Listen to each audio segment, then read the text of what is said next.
Covenant of the Covenant Nation Diaspora community, and so we are here tonight. It's evening here in Ontario, where I live anyway. So we are here because we are newcomers, we are immigrants, we are Nigerians in diaspora, and we realize I work in the immigrants serving sector, and I have to work with a lot of immigrants and newcomers. And I realize how much barrier we face as immigrants when we're starting out in a new country, starting out our careers, starting out our businesses, or just relaunching our dreams. You know, a lot of us have come from Nigeria to different countries just because we have hopes, we have aspirations, and we have dreams that we want to actualize. And, you know, at the point of leaving our country, we are so excited because we see the prospects ahead of us. And a lot of us get into our new countries, and, you know, there are a lot of barriers we just did not anticipate. Barriers could be language, culture, it could be just a lack of understanding of the terrain, whether you're in business, whether you're relaunching your career. And also a lot of time we don't have the right network, we don't have the right information. And that has a, you know, propensity to stall our growth, to limit us, you know, in terms of how far we can grow or to what extent we can actualize our potential. And, you know, from experience working with a lot of immigrants and newcomers, I know this is the experience for a lot of people. And so tonight we have our guest speaker who is going to be telling us not just from, you know, his wealth of experience, but also from his lived experience, how to reinvent yourself, how to get on the upward trajectory in your business or career, whichever you have chosen to pursue, how to position and to leverage on opportunities that have been presented by the New World Order, and also how to build a brand that transcends borders and race, and yeah, definitely how to build a lasting legacy. I'm smiling so much because I saw a guest speaker on. Welcome, sir. Thank you so much for joining us this evening. We will get to introducing him in a couple of minutes from now. But before we go ahead to bring up our speaker, I would like to introduce a representative of the board, a board member of the CCN, that's the Covenant Nation Diaspora Community. Nkebet Mesele, she has a message she would like to tell us more about the community and how we can leverage the opportunity it presents to continue to build our network. And so if Nkebet, if you're on, could you please take the stage? Yes, I am on. Good evening, everyone. Can you hear me? Yes, we hear you loud and clear. Can you hear me? Good, great. Okay. Good evening from lovely city of Lagos to my diasporan family. I'm privileged to be the board member for the one of board members for the community groups, looking after Diaspora. So it's an honor for me to be here. Thank you, Mr. Soriyan, for joining us today, and thank you for. Okay, we can no longer hear you. Okay, but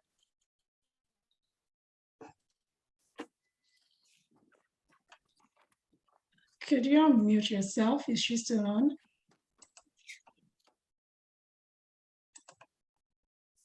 Oh, okay. I think we lost the network. I guess she will join us. She will join us. We'll just wait for her to reconnect. So meanwhile, I just also wanted to acknowledge the diaspora. Hi, can you hear me? Okay, she's back now. Yeah, welcome back. We lost you for a... Sorry. Yes, my laptop just, I mean, this is what's in Nigeria. They'll say world people. My laptop just went off and showed the blue screen. So I came back on my phone. Don't worry, hashtag we move, yeah? Glad to have you back. All right. So thank you. I was saying welcome to our guest speaker. We're honored to have you today, and thank you for are going to speak with us. And ups to the leaders, Prof. Jegzi, Buki for everything, and our governor, Anu. I think just before I hand over, let's just talk a bit about the community groups. So for those who are not part of the community groups and maybe got this invite from a friend, from a family member, from social media, the community groups is convened by the Covenant Nation under the leadership of Pastor Pojoye Made. What the community group seeks to do is to build friendly bonds, create social networking, and most of all, prayer cells. Now, when I'm talking about the community groups, I always give an example to say, when you are in a traditional cell system where you all live in the same place, but your problems are different. So I may be praying for a contract of 10 billion. Meanwhile, somebody is trusting God for 50K. When I'm saying 10 billion, her faith is not getting to mine, and vice versa. But when you're in a community where you're with people with like minds, like interests, right focus, the prayer point is getting to the same address and you're aligned. Most of all, you build network, you build friendships. Something funny happened a few weeks ago. I was in a meeting with the governor of Diaspora, Anu, and the board chairman of community groups, and we're discussing, and randomly she just mentioned, oh, actually I'm trying to get a contact for somebody in government. And because she was on speaker, my husband happened to hear it, and he was like, oh, I have a friend who is a director there. And immediately, something that she was thinking about how to go back to her boss to say, oh, I'm going to look for the contract, she got that. And just because we're in the community groups together, and there are countless stories, the prayers that have been answered, people who have met goals. So if you're not in a community group, although this semester is rounding up, I invite you to join next semester when it starts next year. If you have been part of the community group, I hope it's been beneficial to you and you have learned, and we're looking forward to an awesome session. Thank you, everyone, and God bless you. Back to you, Buki. Thank you so much. Thank you for all you do in the background. Thank you for all your support, and thank you for seeing this through and making it happen, because I know there was a whole lot going on at the background. And so, yes, we will at this moment want to welcome our speaker, Mr. OlaKunle Soriyan. I'm really so excited to have him on tonight. Well, again, it's nighttime for him. So, that goes to show that it's a whole lot of sacrifice on his part. He's in Nigeria, Lagos at the moment, and so it's 10 p.m. So having him join us here at this time is actually a whole lot of sacrifice. And that's not, all the sacrifice. I know that there was a lot of protocols. He actually broke a lot of rules for us, to be here tonight. And we really do not take that for granted. But just before I get into his bio, this is something really personal for me, because Mr. Soriyan is somebody I've known, and for the past 10 years, is somebody who has really invested so heavily into my life. And I just wanted to share a bit about how I got to meet Mr. Soriyan. So there was this conference by the Faith Foundation. We used to have this annual conference, and this was back in 2011. And I had attended this conference. I think I was attending for the first time, and there was this guest speaker. And I remember walking, and I was like, wow, who is this person? At some point I had to stand up. I was so transfixed, because I honestly have never heard anybody speak like that. And I was supposed to be out in a couple, I had a meeting, I was supposed to be somewhere else, but I honestly could not leave, because it was like, I have never heard anybody talk like this. And at the end of the meeting, I walked up to him, introduced myself, and he said, excuse me, please, I would like to book an appointment to talk to you sometime. And, it was so open, so open, so friendly, so warm. And he referred me to his executive assistant, who happened to be my namesake, to get an appointment. And, I was so surprised when, I think by the next day or 2 days later, I actually got a mail confirming my appointment for Friday. So I met him on Tuesday, and by Friday, I was sitting in his office. And he said, you know what, I don't know what it is, but Buki, who was my namesake, who happens to be my namesake, we share the same first name and second name, that Buki just won't let me go. Like Buki was just on my case. She insisted I had to see you. And, like they said, the rest is history. But over the years, it's been so great getting to know Mr. Soriyan. And just to give you an idea what to expect, because he's a very busy man. There were times when I was in his office and he was either just on his way to the airport or just, heading out to another appointment. And I could only see him for 5 minutes. He had just 5 minutes of his time to give to me. And that 5 minutes, I assure you, when I was done with that 5-minute session, I had enough work to do for the next 5 months. So I don't need to say a lot. His reputation precedes him. And, when I was looking at his profile, I was trying to get a bio to share. I was like, I got lost. It was like a whole brochure. So I'm just going to share what I came up with as an abridged version. And so, this is just a little about Mr. Soriyan. And some call him guru, most say mastermind, and others say genius. But PK, as is fondly known, is very much satisfied and fulfilled away from all the names, as he daily and intentionally applies his unusual wisdom and ability to create optimism and freedom, chart way forward, discern new vistas, new frontiers, and new levels, display understanding and connection to invisible paths and trajectories of growth within each individual and for groups, businesses, and institutions, communities, and arms of government. It helps people connect with their higher self and most critical roles and purposes. His strategies help people make tons of money and do creative philanthropy through it. PK is a humanitarian, respected researcher, committed social reformer, and nation-building visionary. He is the founder and visionary at the Kenneth Soriyan Research and Ideas LLC, an organization with a vision to raise 80 million global action figures, leading the world and shaping culture and business, government, media, entertainment, family, education, and religion by the year 2049. He is also the founding visionary of Soriyan Africa, which is a US-based nonprofit that works to mobilize 1% of the African population who live in Africa, as well as people of African descent everywhere, to become unlimited in thought and action. People highly conscious, inventive, innovative, who beyond welfare economics are equipped to take responsibility for the most complex socioeconomic and political issues challenging the continent. And if I may pause at this point, to also let you know that Mr. Soriyan is a man who wears many hats, several hats. A lot of you might not know, but he's also an ordained pastor at the Fountain of Life Church, and that is why he's called PK. PK is just short for Pastor OlaKunle Soriyan.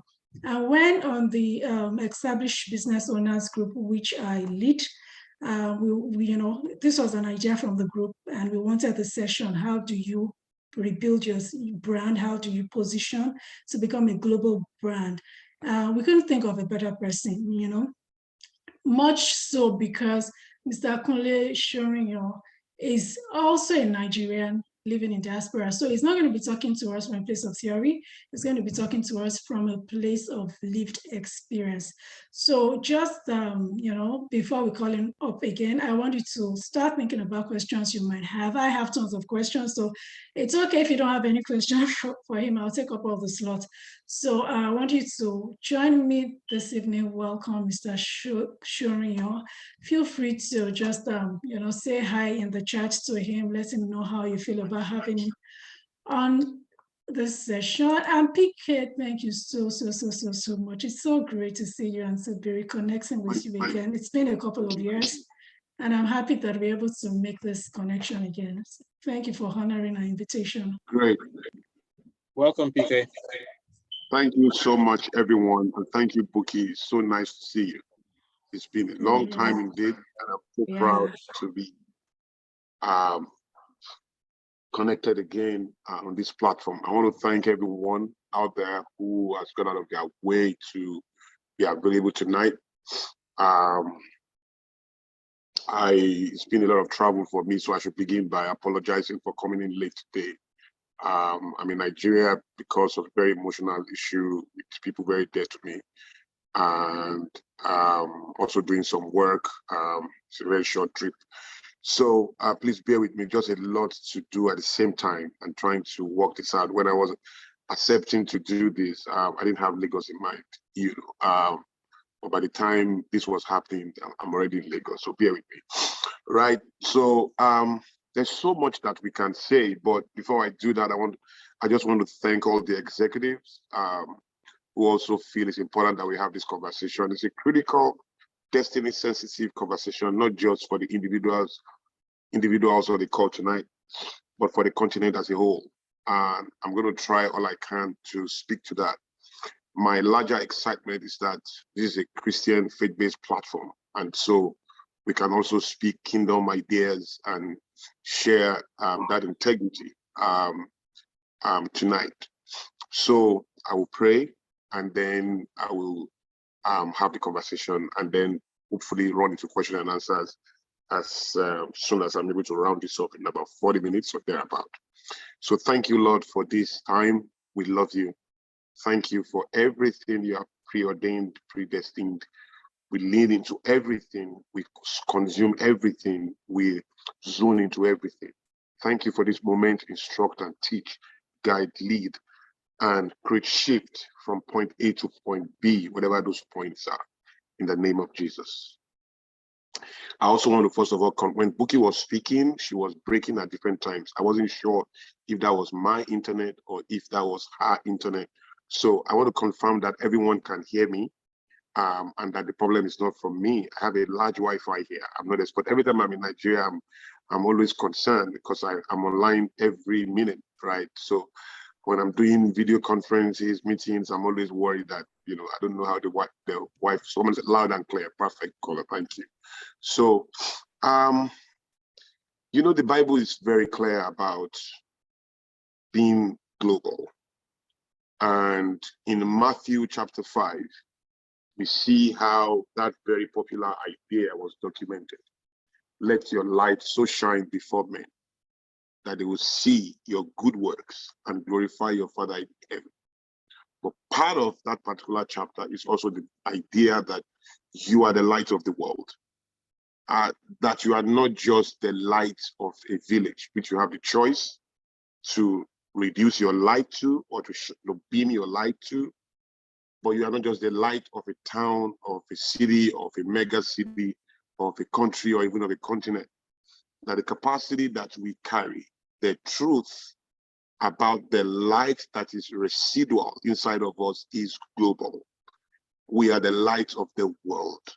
We are the salt of the earth, not just of a part of the universal geography known as planet Earth, or or continents, or countries, or cities, or states.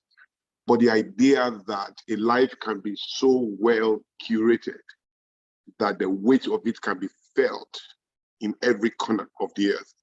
Pretty much how God expresses himself. In Ecclesiastes, the Bible says stuff like, whatever the Lord does is permanent. No one can add to it. No one can remove from it. He does it that men may fear him. When you think of that, you then look into other scriptures that says that whatever the Lord does is forever. One translation says is eternal. And one translation says is permanent. So when God is operating, you look at all his products. His moon is global. His oxygen is global. His wind is global. The entire gospel itself is not a Jewish phenomenon.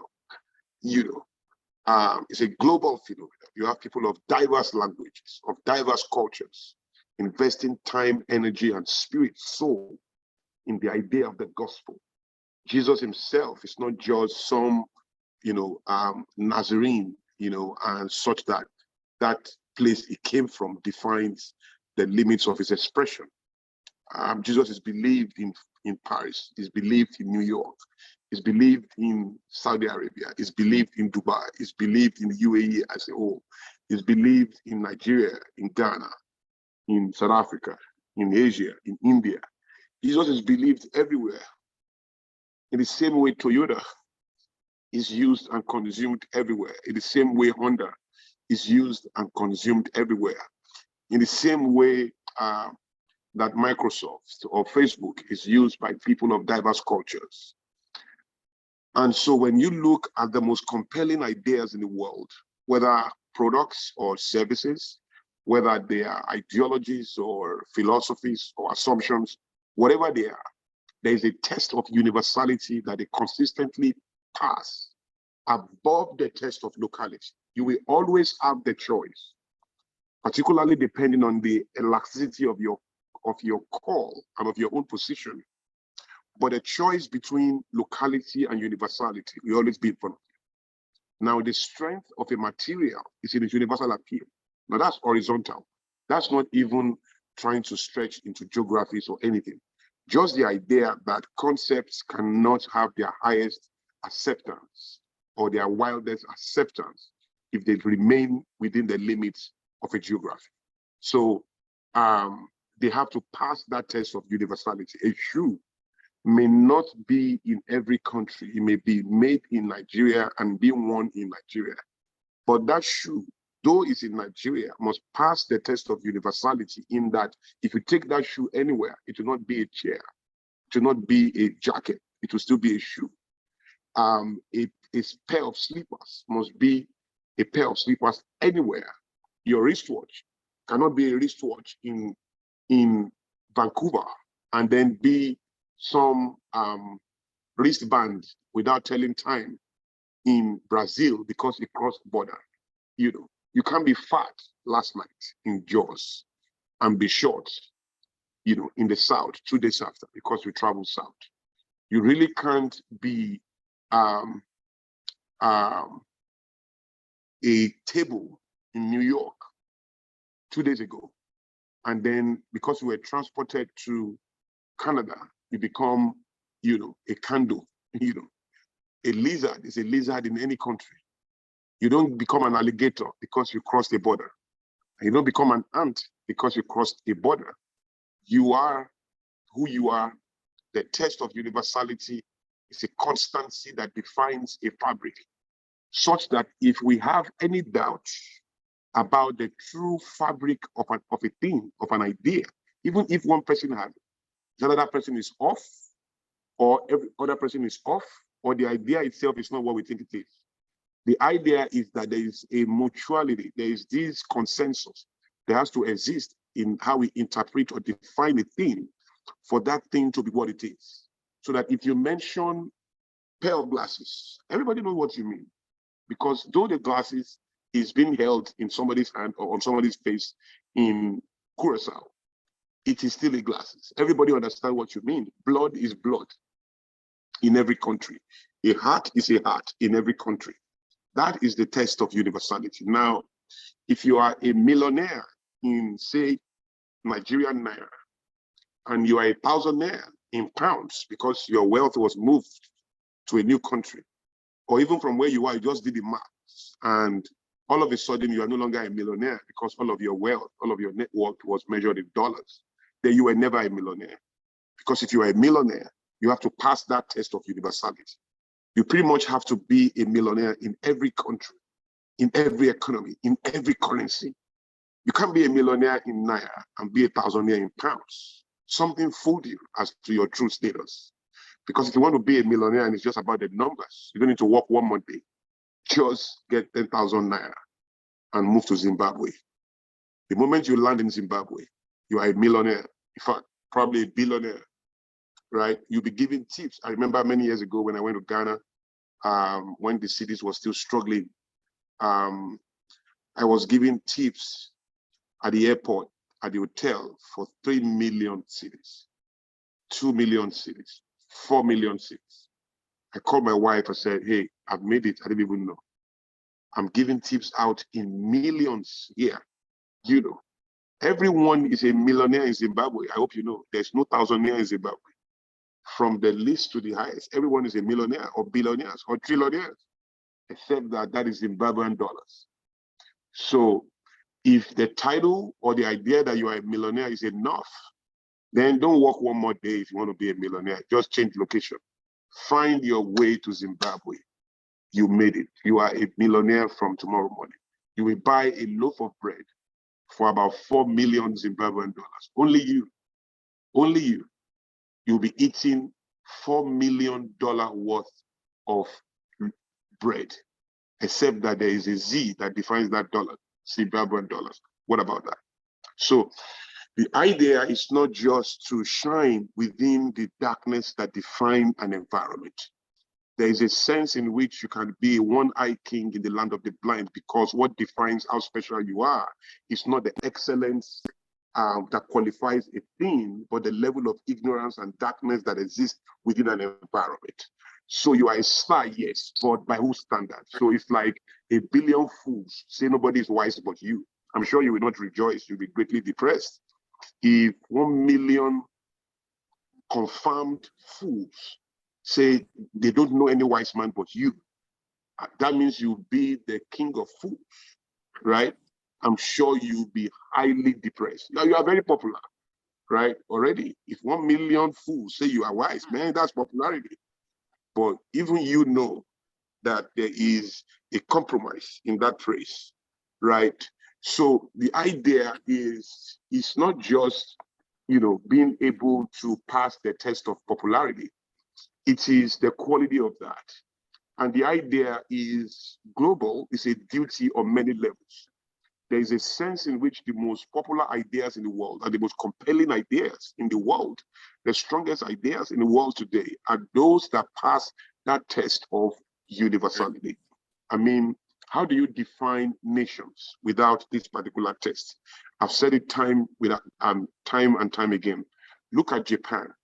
In Japan alone, you have Honda, Toyota, Mitsubishi, Panasonic, Sony Corporation, Hitachi, Nissan. You could go on and on about Japan. That's why it's one of the largest economies in the world. Look at Korea. Small Korea has got LG, has got Samsung, has got Hyundai, has got Kia. Then I like to switch to Germany. Germany's got BMW, Opel, Volkswagen, Mercedes-Benz, Adidas, I think, Heineken, I think, SAP. I think you could go on and on, Opel, about Germany. The United States, we have about, how many people on this call? About 95 people on this call. Each one of us on this call can name a US brand, and we will not exhaust it. From Zoom to Twitter to Facebook to Microsoft to Apple to GM to McDonald's to you could go on and on to Walmart, you could go on and on to Ford, to so many companies that you really can.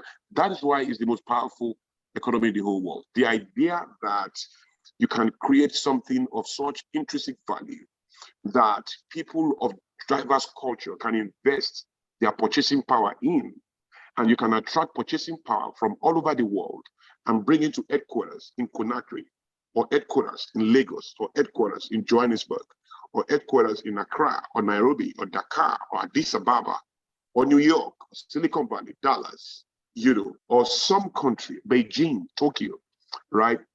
It is critical that we understand that if you find powerful entities, whether they are nations, or they are businesses, or they are families, some things are critical to them.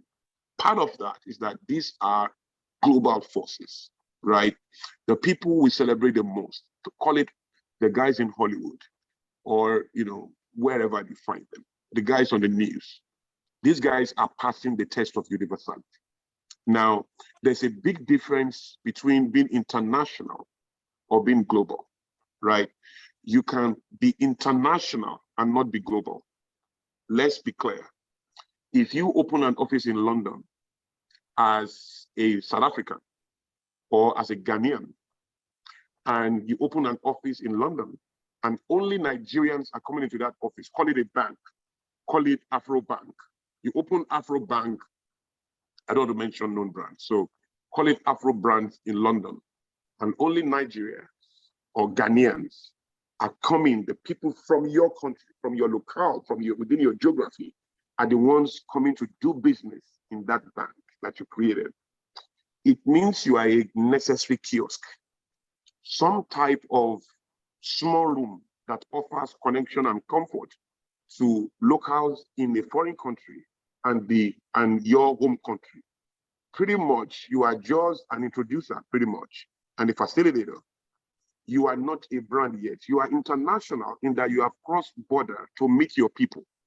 And you have crossed border to set up structure between your people who are in another country and your people who are in your home country. Essentially, that's what you are doing. You are not global. Being global, like I said, is passing the test of universality. It means that people of diverse languages, if you open that store in London, does the Chinese come in there, the French come in there, the Germans come in there, the Japanese come in there, the Americans come in there.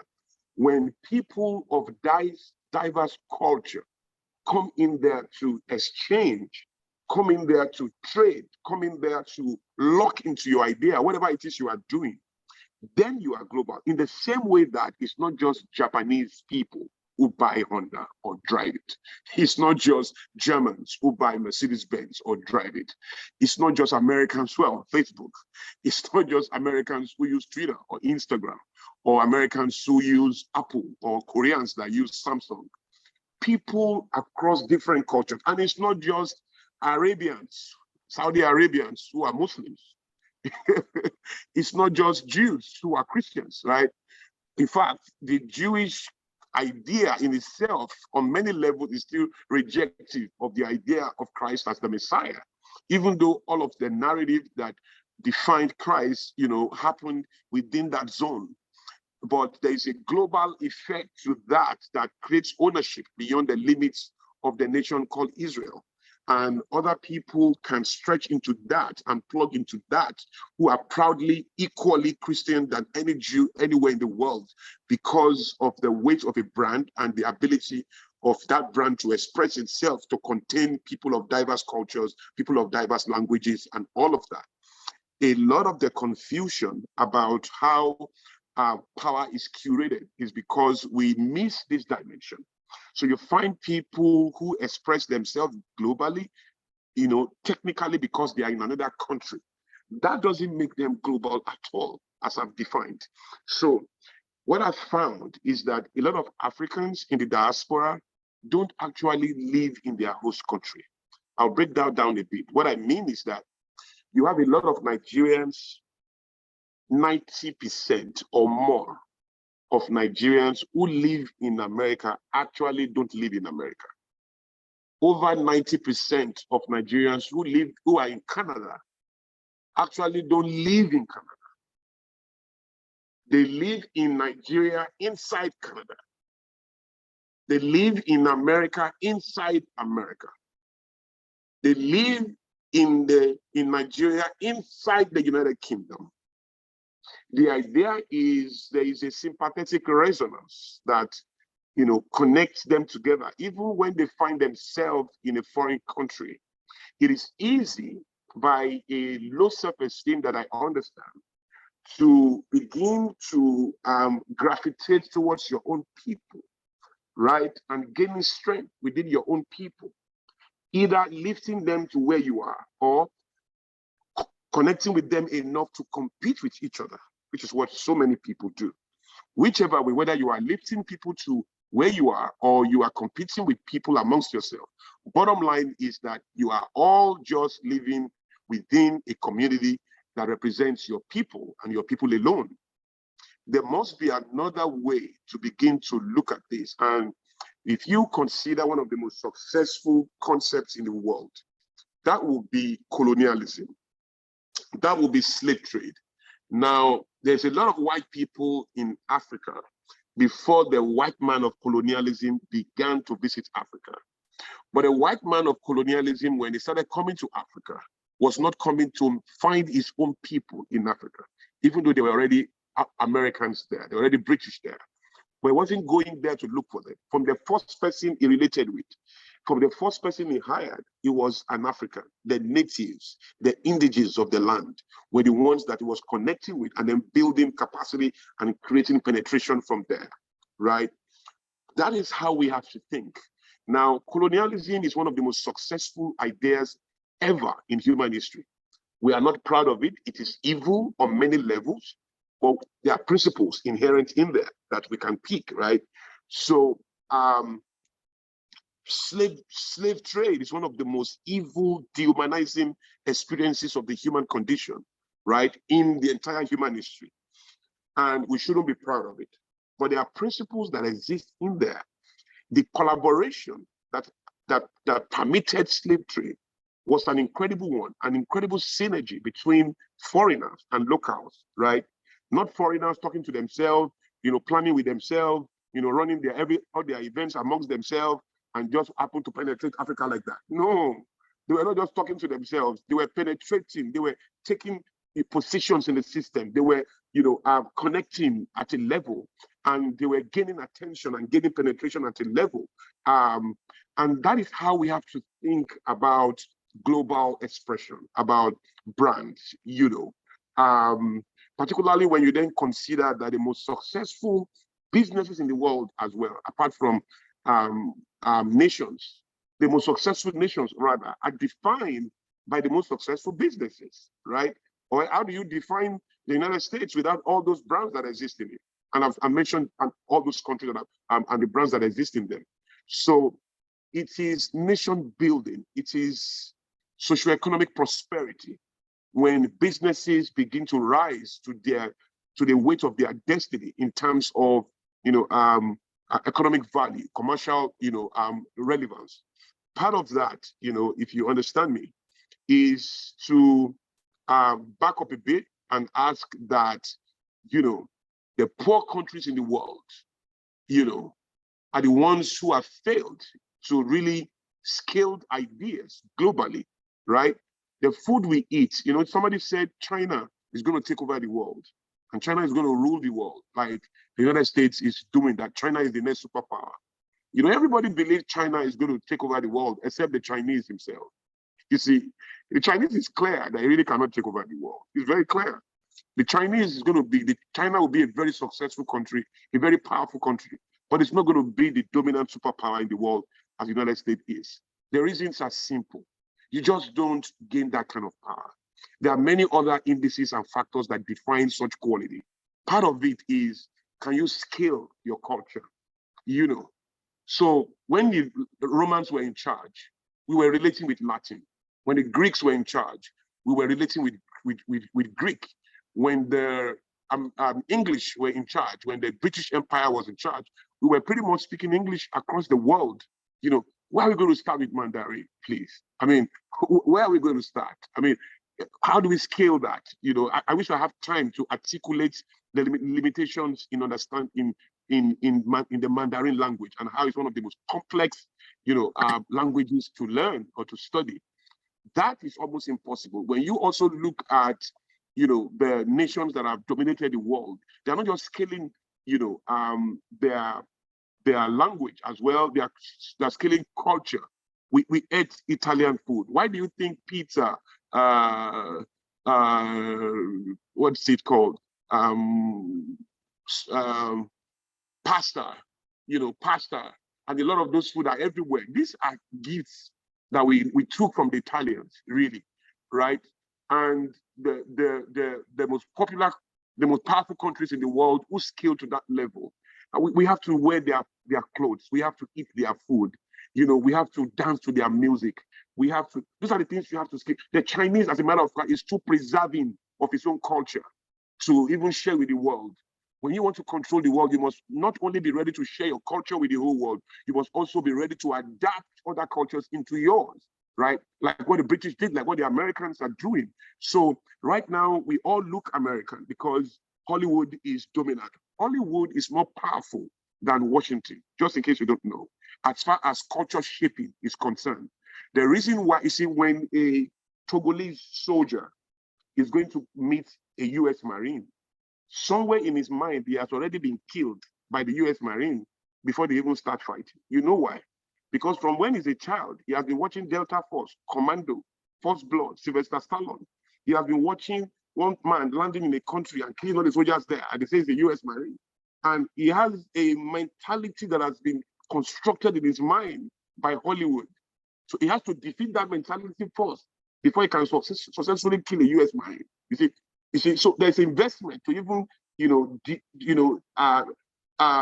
decluster pretty much, the occupation of his mind at a level, because those instruments are important. Now, Afrobeat is scaling across Africa. It's great, but because for some things to happen, your music has to scale. Your food has to scale. Tuwo has to go global. Amala must be consumed by a white guy in Moscow. Eba or Tuwo or KK in Ghana must be consumed by an Italian in Sicily or an American in New York. Just like salad is not your delicacy, ketchup is not yours. A lot of what you eat and wear today, probably 100% of everybody on this call, has something, probably everything that packaged us here today is foreign, right? And that is not wrong in itself, but that is what it means to be global. That is the idea, So there's a lot of work to be done in terms of how we own products, how we scale services, ideologies, philosophies, music, culture, entertainment, lifestyle. All of those things must scale. It's not just to have a lot of people buying something from your country, or pushing your products and services to the world like the Chinese are doing. That will make them a prosperous country. But to be the superpower in the world transcends that. You see, there's so much more to contribute. But we can dimension that into the individual. So if you think about the diaspora, for example, the diaspora is very key. I'm going to share some ideas about that. But part of what you need to understand is that, you want to think about power dynamics. You want to think about why you find yourself in another country in the first place. Before you go deep into that, realize that you are not the first to penetrate ideas in another environment. Different ideas. Buddhism has been communicated in such a way that yoga, for example, is not just exercise. That is the subset of a particular faith, of a particular ideology, that today everybody, Christian, Muslim, are all doing yoga. But yoga did not just evolve from nowhere. Yoga in itself is from an understanding, an ideological construct in itself, such that yoga represents. But people don't even see that anymore. They just see yoga as some form of exercise. But it's not just an exercise. You see, there are ends to these things. But that is how ideas scale, right? Democracy, capitalism, communism,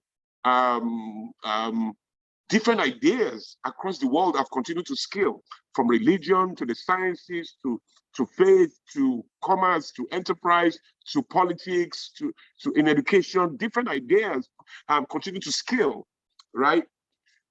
Part of the question to then ask is, how do we play a role in all of this? When the Nigerian or the Ghanaian lands in America, is received by a set of people who have been in America before him, who are themselves defeated by their own history and overwhelmed, right, by their low self-esteem that characterize their history. And so what they've done is to make success their critical goal, not power, right? And so a lot of money in the bank, the ability to travel, right, to drive a very good car and live in a good house and have money in the bank, that is essentially what people try to do when they travel. So when they live in another country, it doesn't matter to them if they never see their mayor in their lifetime. It doesn't matter to them if they never sit with their police chief in their lifetime. It doesn't matter to them if they don't ever have any conversation with the governor of their state or the senator representing their county ever in their lifetime. They quite frankly don't care. They don't care if nobody, in fact, the more invisible they are, that nobody knows they are there, the better, except that they want to be visible enough for their type of people to see them, to know they are there. So you want the Nigerian community to know that you are the most successful doctor. You want the Ghanaian community to know that you are the most successful doctor. But do the Americans know that? And if they do, What value does that bring to you as a person, to your community as a person, to the continent as an environment? What type of value does that bring? So you see that there's just some ways, and I think I should quickly speak to that. So when I first, started traveling years ago, like I was sharing on a platform, I find myself, say, in a taxi, and the chauffeur or the guy driving is trying to talk to me. Maybe I'm not in the mood to talk. I just want to do some work on my phone or on my computer or something, or on the document I'm working on, and the guy is just talking, and I don't want him to talk. I want to be quiet. But if you change who is talking to me to a black guy whose name is Fatai, or some African name, I probably would tell him straight, sir, I know you want to talk, please, I need some privacy. I really don't want to talk right now. And he will get the gist and keep quiet, if he has the strength to even talk to me at all in the first place. But if he could, I will easily, tell him to be quiet and focus on my work. But because he has a white skin, there's just something inside of me that I want to tolerate that, even though I don't want it. I just permit it. I just try to listen more and be more gentle and be more cautious. Then I realized that, hey, I won't do that. If this guy is my younger brother, I'm not going to allow this thing to be happening. So I have to begin to pinch myself and say, no, no, no. If I won't take this from anyone back home, I shouldn't take it from anyone here as well, right? Stretching my sense of dignity beyond the limits of my geography to a universal idea, stretching my honor, my sense of respect, self-respect that I deserve, my privacy should mean the same thing it meant in Lagos. It should mean the same thing in New York, right? It should, what I would not take from anyone when I'm in Lagos, I shouldn't take from anyone if I'm in America. As long as, the deepest concepts or the most important concept that define my aspiration and my actualization is not compromised, I have to be able to rise to that. And I have to be able to shield myself away from whatever it is will compromise that, you see. So you find little spots. I remember one of the ladies that worked with me years ago who schooled in England and spent like 3 or 4 years in England, and before she came back to Nigeria, and I think that was her first job. And I asked her one day, I said, how many of your classmates when you were in your MBA class, white people, foreigners in your class, you were a minority in your class, right? Because you schooled in England, a lot of people in your class were not people like you. So how many of them can you call right now just to gist and talk? How many of them can call you right now? She's in London, she feels like talking to somebody, and it's you she will call and you will listen to the night. How many of them? None. How many of them are on your phone right now that you can call and talk to? None. So you meet these guys at work, you meet these guys in your neighborhood, you just greet in class, you say hello, you meet on the important projects that bind you together. But in terms of going beyond the limits of serious exchange into leisure, into comfort, and and social connections, you really don't have that. So you have a lot of white people as your friends in the office, your friends in court, except that it's now your naming ceremony, none of them is going to be there. It's now, your birthday, none of them is going to be there. None of them really know anything about you. If you invite them for what the courtesy is, they could show up to hang out with you and all of that, but that's where it ends. You really will not share most of your most important issues with any one of them, neither will they share yours with them. You see, the compromise has already begun from there. It's not really about what you can achieve, community-wise, is that each individual is struggling. So you find a Nigerian church in New York or in Dallas or in Houston, and then you realize that everybody in the church are Nigerians, and then you begin to wonder, okay, so how is this important? You don't even find some form of maybe 60-40% diversity or 50-50% or 70-30. You find a 100% collection of Nigerians and or Ghanaians or Zambians or Cameroonians. And then when it gets to it, you now find 1 or 2 white people who are terribly poor, lured with food or some type of philanthropy to come into the church. They really know what is going on. They are there hanging out there, and that's what you find. And it begins with where we are even having the church, the way we are even having the church, the way we are singing in the church, the way we put ourselves out, the way we communicate in the church, just makes it clear that we are looking for ourselves. So the resonance is between us and those who are like us, really. There's no positive or promising articulation that really makes that platform available to so many people. Now, let me leave that there. So many people beyond, people like ourselves or like yourselves. So let me then shift for us to understand why the diaspora is very critical, right? The diaspora, first of all, I don't know any country that has been saved by governments. I don't know any. Countries has always been transformed by companies, businesses, entrepreneurs, and non-profits. The politicians just make the laws that work for those people to express themselves. When you go and see a documentary like The Men Who Built America, it's a story about entrepreneurship. It's a story about entrepreneurs and how they were forcing government to legislate in a direction that worked for their own agenda, creating jobs and building breakthrough ideas, and that is how it's going to work anywhere. I believe that countries cannot be saved inside out. I believe nations can only be saved outside in, particularly today. And when you look at the diaspora as a concept, even scripturally, you see that the diaspora has always been very important to transformation. The whole idea about Joseph in Egypt is diaspora conversation. The whole conversation about Abraham in Egypt, Isaac and Jacob leaving their country is diaspora conversations. Ezra, Daniel, Esther, all of those guys, they are all diaspora conversation. The idea about Moses is diaspora conversation. The idea of Jesus himself is diaspora because he left for Egypt and then came back. Is diaspora conversation. Even the whole idea of God coming to earth is still diaspora. When you look at Israel being saved, in one day, it is diaspora Jews who came back home to form a nation in a day, right? You can dimension that into different blocks and begin to see that what is usually exodus, otherwise called brain drain, goes into the future to multiply into a brain gain, right?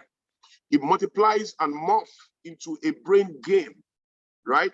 All of the guys that went on the exodus always are defined by a brain drain. And the guys who then morph, those same guys then morph into a power center in their host country that form a brain gain. Now that brain gain has fruits. First of all, right now, it is documented that probably the biggest money flowing to Africa year in, year out are remittances, right? That is maybe approximately $40 billion a year. $40 billion a year flowing to Africa, remittances from the diaspora. But you and I know that if anybody is sending money home from Africa, they are really sending less than 5% of their income home. And 90% of that 5%, if it's up to that at all, is going for welfare economics, rent, food, clothes, school fees, pretty much welfare economics. No part of that is really going into development. Now, imagine that we are able to organize the diaspora to repatriate, say, 30% or 20% of that, not just the 3% or the 5% is sent home, and they're not just repatriating it for just welfare economics, but forming an investment path and helping entrepreneurs to see the light that they need to connect to the resources that their individuality deserves, to connect to the type of capacity that they need to be able to express themselves. Somebody then said that, well, you have to go back home to be able to do anything constructive at home. But Bill Gates has not moved to Africa to run Microsoft there. Mark Zuckerberg has not moved to live in Yaba to run Facebook in Africa. Google has not moved Sergey Brin and Larry Page to Africa to run Google there.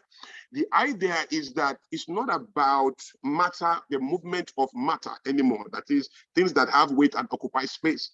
It's now about the movement of ideas, right?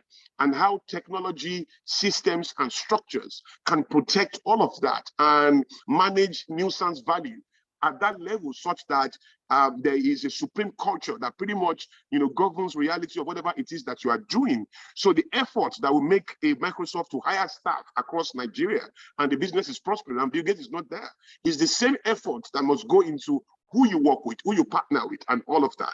There's great value. I believe that the destiny of the continent is in the diaspora, but that doesn't mean people should begin to pack their loads and go home, because I think that is a tactical error in itself.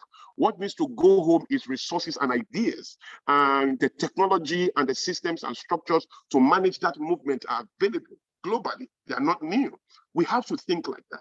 But most critically, apart from our political, socio-economic, and political destiny in Africa, what is even more critical is our penetration in our host countries, scaling our ideas and our positioning to that level where we can begin to attract purchasing power from all over the world and bringing it to the ideas that we represent on a daily basis. It's either that or we remain comfortable in our little kingdoms and powerless all the same. Right? I think I should stop there. There are a lot of things I want to say, but maybe I should stop there and then maybe we can take some questions and that will help us to go deeper. But what I've done is just to share the basic concepts about global. If you want me to still go ahead, I still have a lot to share. If you want us to zone into the question and answers and we share from there, I'm ready for that as well. Thank you so much. Honestly, PK, I think that, if you decide to go on for the next 1 or 2 hours, I'm fine with it. And I think I'm looking at the chat and I see people saying, please go on. And I'm beginning to get messages in my chats and, private messages to say, this is fantastic. So PK, we are so okay. We're very okay with you continuing. And of course, we'll get to the questions. Interestingly, you've touched on a lot of the questions I had listed. So please go ahead and we will eventually get to the Q&A session. Great. Thank you very much, Buki. So, and thank you, everyone. So part of the thinking again that we have to loud and cause to go viral is the idea that, there's a purposefulness that should drive how we think. In 1993, Nigeria was taught a very important lesson in 1993. It was in the Abiola Babangida saga, otherwise called Hope 93. So Abiola had won the election, and then the election was annulled, right? And a lot of other events happened after that. But essentially, I can pretty much dimension that into 2 blocks. The battle between money and power. Money as represented by MKO Abiola. Power as represented by Babangida. You must understand the genius of MKO. MKO did one time, ran for presidency and won, defeated Tofa, his opponent, in his local government. Incredible. Took the votes in the East, consumed all the votes in the North, and of course, took all the votes in the South. The emblem of the Yoruba nation itself, the force of the Yoruba nation itself will have been Obafemi Awolowo. Now, Obafemi Awolowo tried all his life and all his career to be Nigeria's president. He never won. He tried through the Action Group. He never won. He tried through UPN. He never won. Abiola was never UPN. He never sided with the Obafemi Awolowo. He was in MPN all through. He knew what he was doing. He knew that the last set of people to worry about are your own people. Because at the end of the day, your own people will grab you when it comes down to choosing you or somebody who is not their own son or daughter. So you don't have to worry about your people. You do what you can do with your people. The people to really invest in are those who have the natural prejudice not to embrace you, right? For Abiola, it was the East. He needed to earn the trust of the East. I needed to end the inspiration of the Northerners. And he did that so well for many years. He ran election once and defeated everyone. Genius, I think. Obafemi Awolowo as a person was too Yoruba to a fault to take on Nigeria. He wanted to. He was one of the biggest brains in the world. First thing is, Obafemi Awolowo, when it comes down to it, you go check it. Obafemi Awolowo probably has enough genius to be rated side by side Mahatma Gandhi or Nelson Mandela in terms of his mental weaponry, the strength of his thinking, amazing, right? His nation building capacities, his statesmanship, incredible. But Obafemi Awolowo is not documented in any global book anywhere in the world. You will search your life today beyond Nigeria to find anything of substance about Obafemi Awolowo. Why? Because he was a local fabric.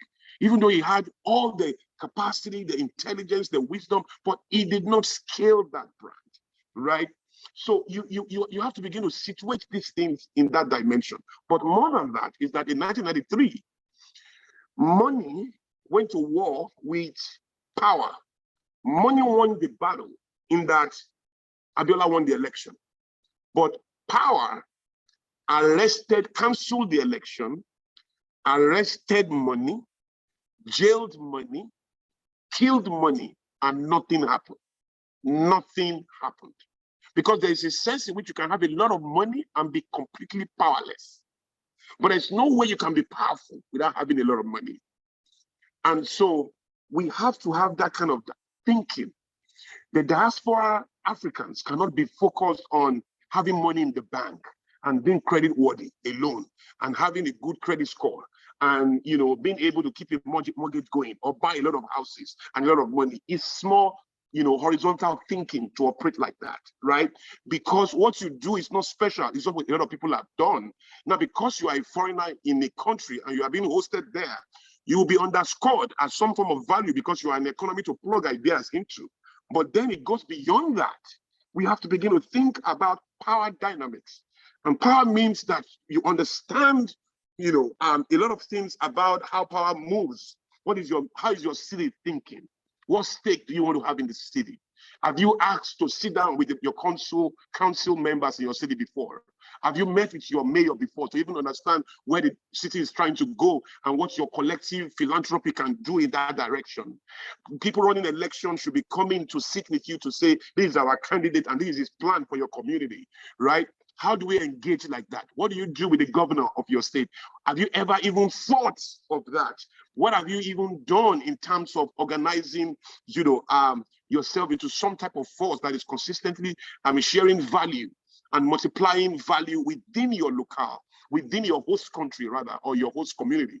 You see, these are things that has to be intentionally scripted, right? As opposed to just trying to get a good job, becoming a nurse. I mean, once a Nigerian lands in America, we know what he's going to do.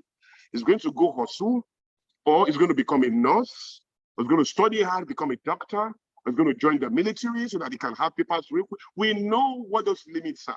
The most successful Nigerians are either doctors or they are nurses or people who have done that for years and have diversified into investments. What do they have? A lot of real estate, a lot of money in the bank, some stocks, shares somewhere.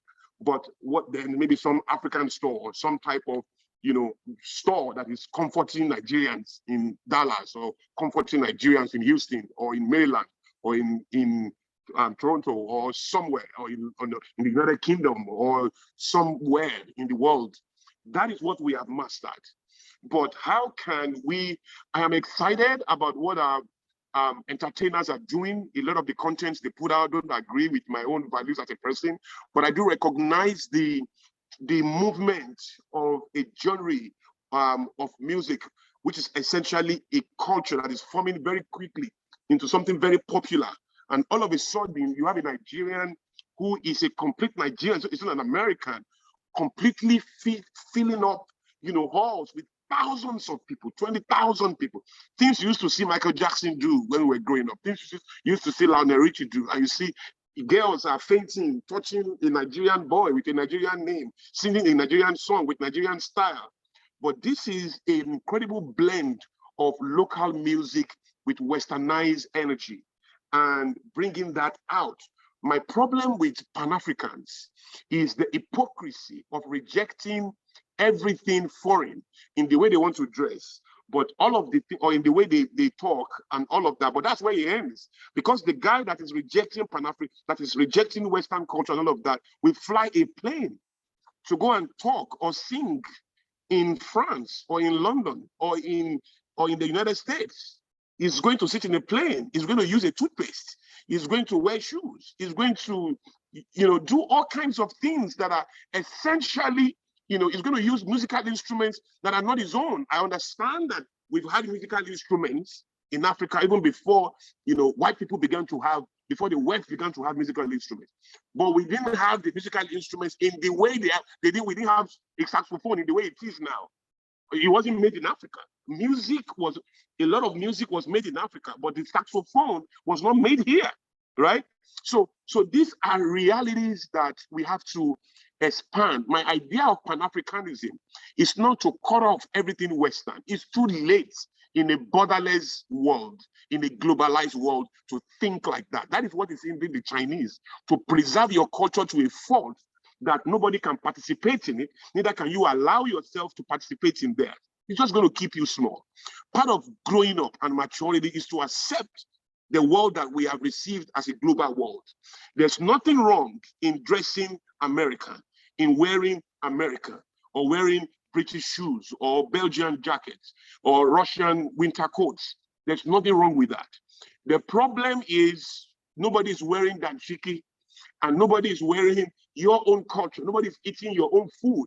So don't blame people for their choice to spread their own ideas in the world.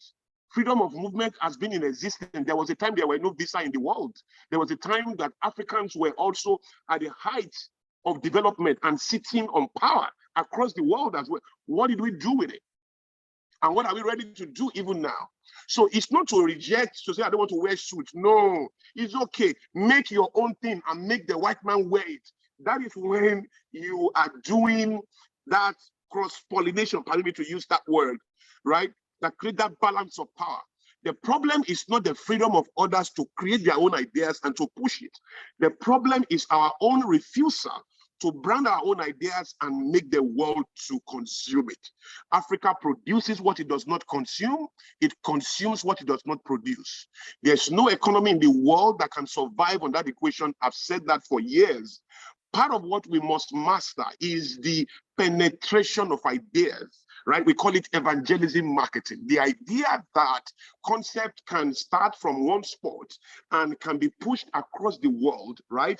Interrupting known and prevailing experiences that people are accustomed to, disrupting it. I mean, we knew transportation, we knew it as something until Uber came into the picture.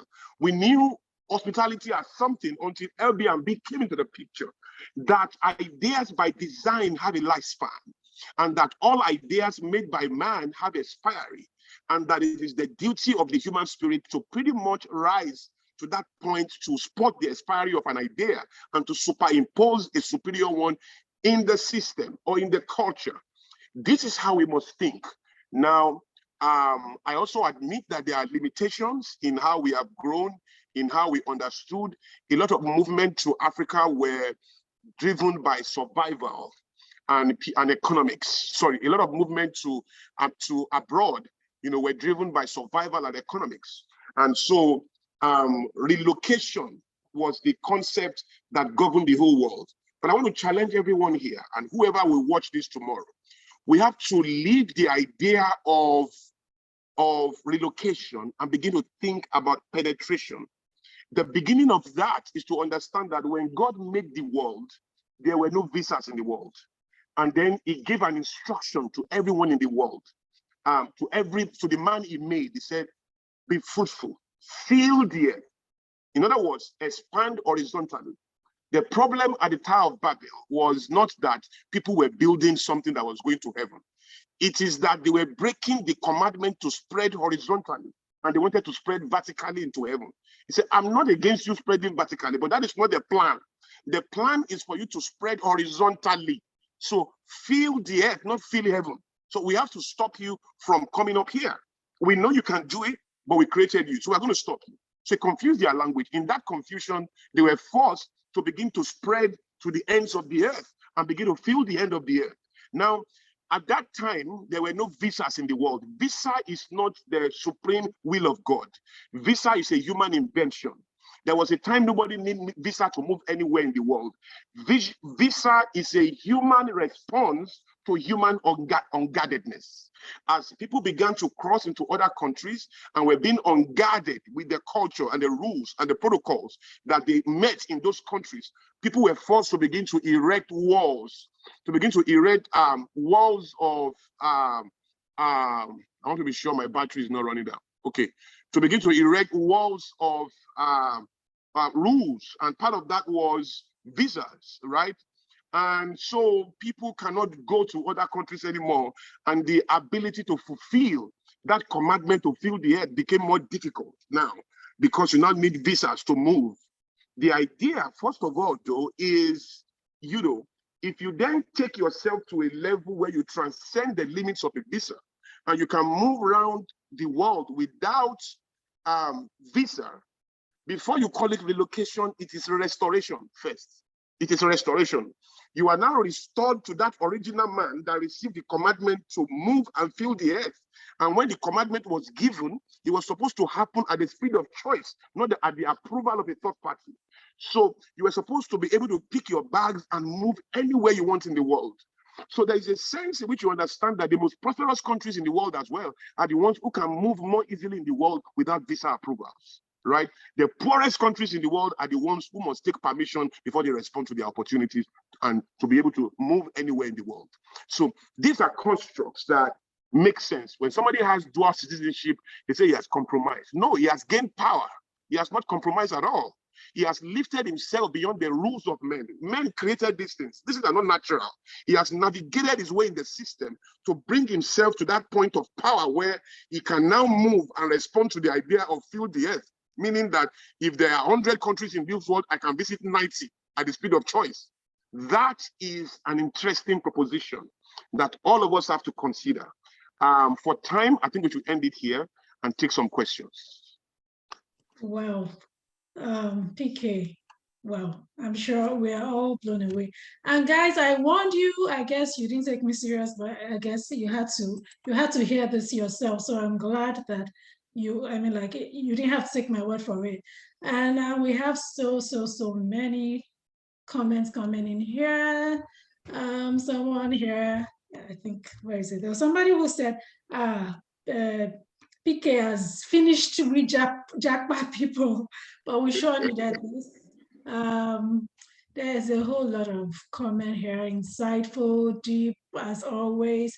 There is work for us to do, and I definitely totally agree with this, and I'm hoping that this is just the beginning of the conversation, and I'm hoping that we can now, I'm throwing this out to the governor, throwing this out to the board member, throwing this out to our leaders in the various diaspora community, because I mean, from what you've said, it's been a keen observation for me too. I have worked within immigrant communities, and I see how they all come together and take over territories, they take over fields, they move in to take over.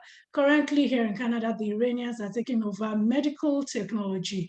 And you know, it's interesting because it's so difficult to break into the medical field, but they come with that mindset of taking over that field.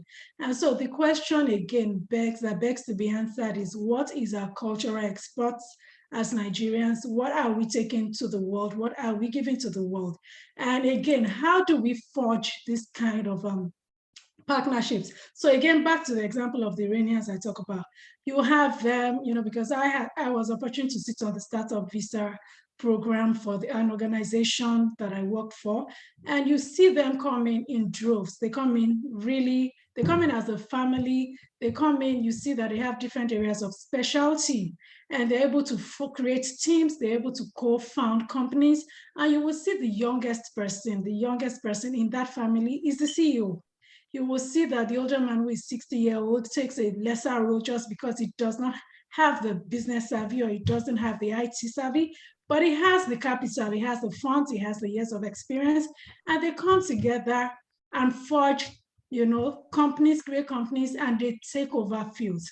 So we have quite a number of questions, but my question, the very first one, PK, is how do we, as a people, now we've heard so much, we're so excited, this is So, you know, it's as sobering as it is exciting.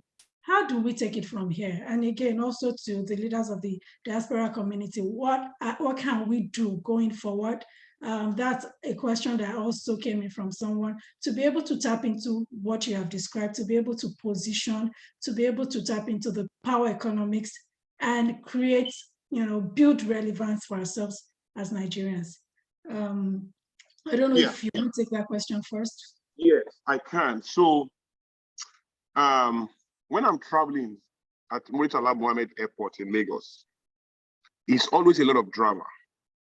At least 5 to 10 people will come to say to me to take a photograph, a selfie, or for me to pray for them. Oh, I saw you in my office the other day. Oh, you were speaking to our management the other day. Oh, I was in a retreat where you were facilitating. Oh, you were in our church the other day to minister. You know, I get that, all that vibe. And it's a lot that you get at the airport. Every time, a lot of drama. People just come around. People recognize you. I mean, you can't be sitting in front of 10,000 people, you know, week in, week out, and talking at the highest level week in, week out, and showing up on the necessary platforms week in, week out. So somebody will always spot you and know you. I get that a lot. Then I get into the plane and I land in, say, New York or Atlanta or some country in the world. Is the loudest reminder that you are a nobody. You know, nobody sees you. You almost want to say, say hello to me. You don't know me. I'm OlaKunle. You almost want to call them to say, greet me. I mean, it's me. You know, nobody knows that you are there. And the first time I noticed that was some years ago. And I had to pause. When I got to my hotel, I paused and I said, this is not going to happen to me for a long time. And I gave myself 5 years since that day that I came into recognition of that. That at the end of 5 years, if I land in any airport in the world, somebody will come to me to say, sir, I'm reading your book, can you autograph it? Somebody will come and say, I watched you on this platform yesterday. I read this magazine and I saw, you know, somebody will say, sir, I'm reading your book right now. Oh my God. Not that I desire those moments, but the impact they represent, right, is critical for the type of future we want to build, the legacy we want to leave behind for our continent and for people that look like us, right? So what I did was to create a penetration plan. And people don't understand that because there are no books. You see, there are books about how to become a doctor. There are books about how to build a house. But just like in the early 60s and the late 50s, when African countries were getting independence, there were no book about how to build a nation. So people were just guessing, right? Right now, there are no books about how to penetrate a new country. So how to gain power in a new country, in a host country. And so people don't know how to penetrate. But I sat down to create a penetration plan. And I gave myself a time frame, as platforms I must create, the ones I must partner and collaborate with, the type of people I must be meeting and hanging out with, the kind of environment I need to be living, the place I need to set up an office in, the type of people I want to be having handshakes with and having lunch with.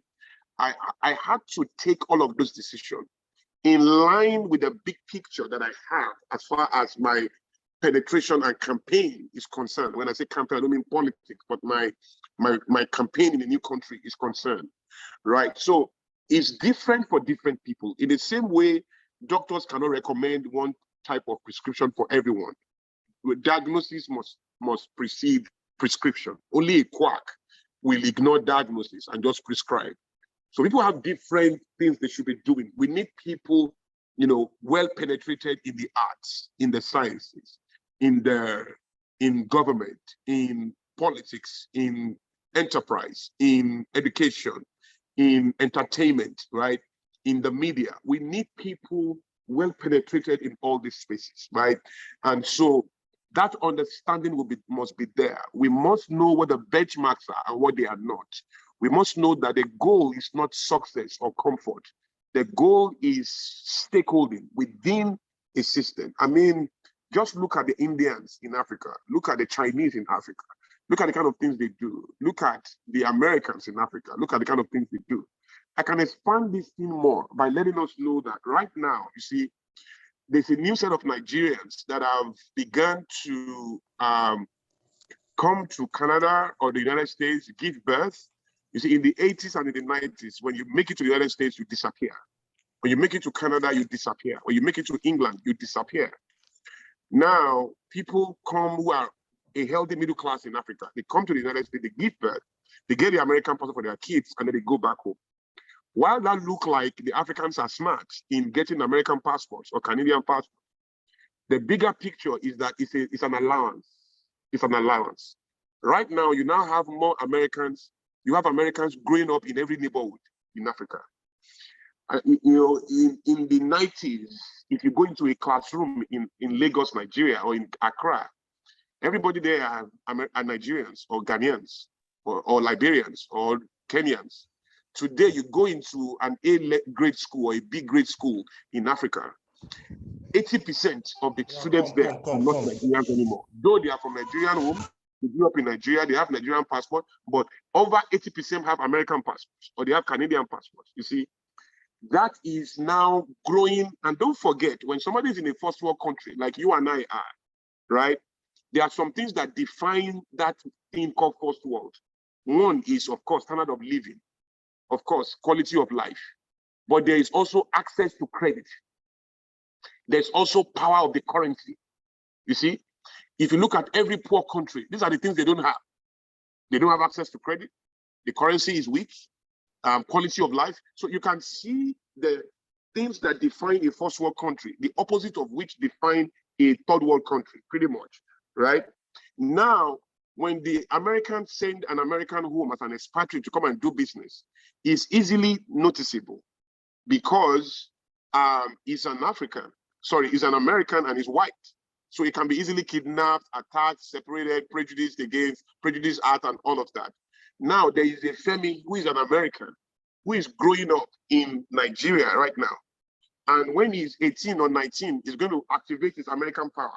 He will come to America with American passport when he's done with school, come and do his master's or study for his bachelor's, and then activate his American power, and then have access to credit and have access, have, you know, the power of the currency and have all of that. And then he has an American passport. He can do what any American can do.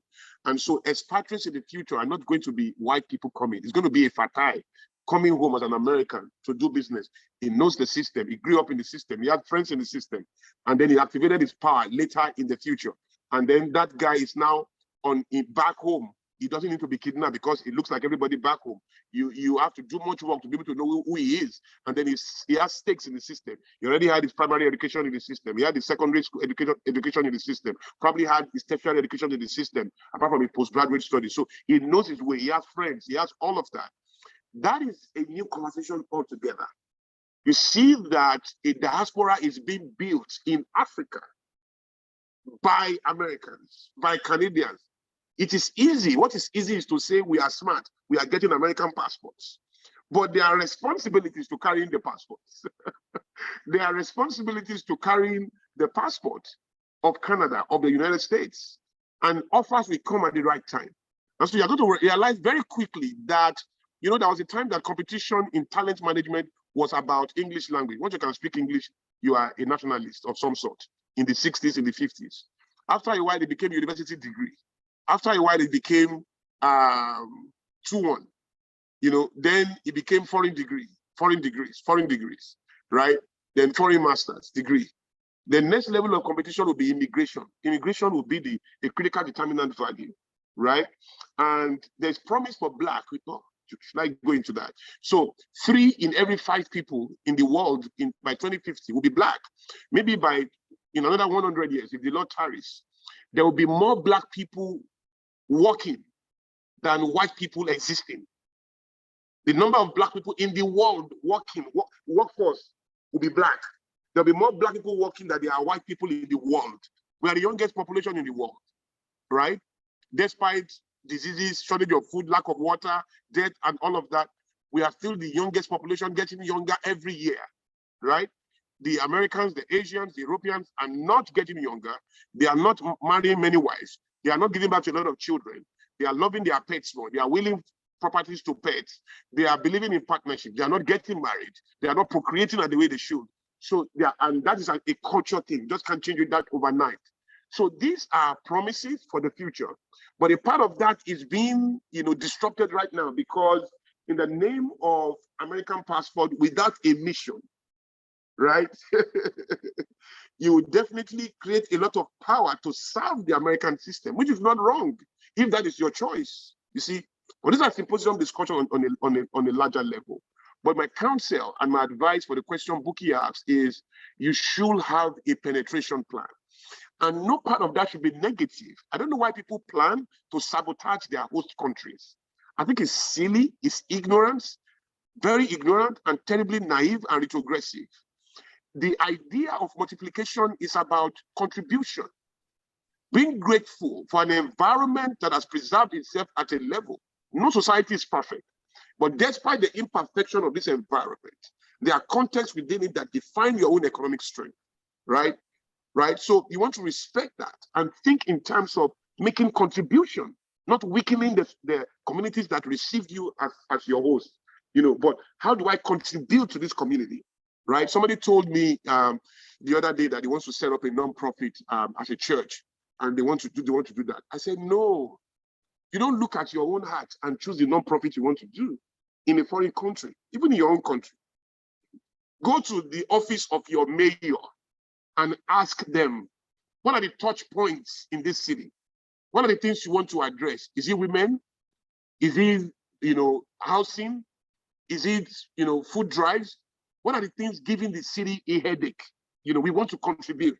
And then design your nonprofit or your social responsibility in line with the pain points of the city, so that when you start doing it, the city can feel what you are doing. Because there's a sense in which you can be winking in the dark. You are doing a lot, but nobody is aware. You are solving a problem the city is not prioritizing.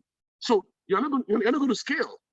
So before you start solving problems, you have to go to the city and understand what is the passion, the energy of the city, what is consuming that.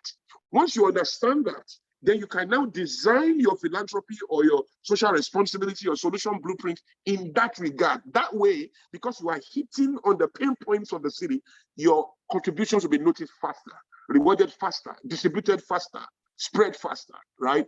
But a penetration plan is the way to go, where you have a 5-year plan or a 10-year plan to say, this is where I'm going to be. In the next 10 years, my 50th birthday or my 40th birthday, the governor of my state will be there. The mayor will be there. The heads of the biggest newspapers in my city will be there. The coordinator for the biggest TV stations in my city, in my state, will be at my birthday. And so how does that happen? So this is the 1, 2, 3, 4, 5 steps I must take. I must do this with my business. I must do this with my career. I must do this here and and then I must join this group. I must be part of this member. I must be a member of this community. I have to change some of my habits. I may need to begin to play this sport or play golf. There are just so many things you can map to begin to create that type of value for yourself. But a penetration plan is critical. Yes. Wow. Thank you, PK. I see Otumba Samuel has his hand up, Taiwo Oyewale, but I also just want to quickly chip in, something, comment, my own observation about mindsets of Nigerians. And I'm sorry I have to refer to this, but, I belong to a Nigerian group here in the Durham region, which is a region within the province in which I live. And there was someone who, opened a restaurant and recently had the Prime Minister of Canada visit for, stage their campaign just ahead of the election. And I remember the person posted those pictures on the group we belong to. And somebody on that group actually stood up to say, don't share this kind of picture here, share it with your family. And you see, what was happening there was, being sentimental, someone being partisan, being saying, oh, this is not my political choice, so I don't want anything to do with him. And in another vein, I know recently a lot of things, Nigerian culture, food, fashion, and things like that, not just Nigerian, but African music, like you said, have been trending. People all over the world are now trying, they're having the fufu and egusi challenge and all of that. But, another trend that I noticed, which again speaks to our mindset sometimes, is that we have people of other races trying out these things, people of other races trying to cornrow their hair, trying out braids, and we are lashing back, we are pushing back and saying that is cultural appropriation. So this is our own culture, this is our own brand opening up, we are beginning to get recognition around the world, but because we have, and you spoke already about colonialism and slavery and the impact that has had on us. And I mean, like for me, I observe that there is still that, I don't want to call it bitterness, but which limits us in a sense, and it's justifiable. That makes us feel that we really don't want you guys in our space. We don't want you in our space, and that is such a limiting mindset, because if we go around with that, then we are never going to be able to break this barrier. We are never going to be able to really integrate. We will remain small. We will remain in our own communities, and what's going to happen is an implosion. Like what I just shared, people being competitive against each other. Nigerians don't want to come together because they feel, oh, when we get together, we size each other up. We want to see who's doing better than I am. And we stay small that way. So I just wanted to say that too, because as you spoke, that really was burning in my heart, because it's something that I've experienced over and over again. So if you are Motumba Sam, I see you've had your hand up for a long time. If you don't mind, you can unmute yourself and ask your question. All right. Thanks, Buki, and thank you, PK, for such an insightful session. Thank you. You've answered part of my question, but I'm just going to raise it again, in that recently we've seen how the Indians have been able to successfully rise to the top of most, if not all, of the tech firms. Now, I know that doesn't just come by accident. There is a strategy behind that. So my question is, how or what are you going to advise as to be the starting point for we as a people to overcome some of the cultural limitations that have set us back as a people? And I'm also going to add this, that if you go to New Delhi, you will find that the metro that runs in New Delhi is just a copy and paste of the London Underground, down to the logo. It's just that this is New Delhi, but everything you see, it was just an idea that was imported from the UK and just put it there in New Delhi. Now, you spoke about being able to take advantage of the exodus, which is the brain drain, and then convert that over a period of time to the brain gain. Where do we start from? How do we actualize that? Because I believe that if the Indians can successfully have a walking metro in New Delhi, there is no excuse why there should not be something similar like that in Lagos. We have Nigerian professionals in the UK.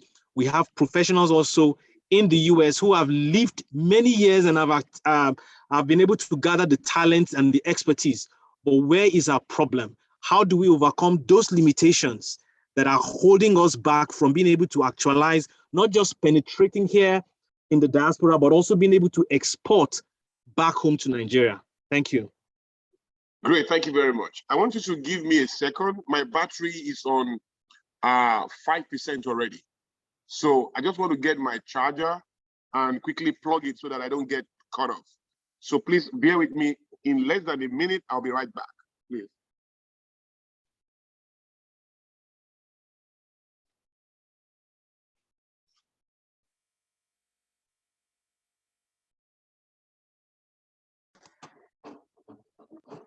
Let me see.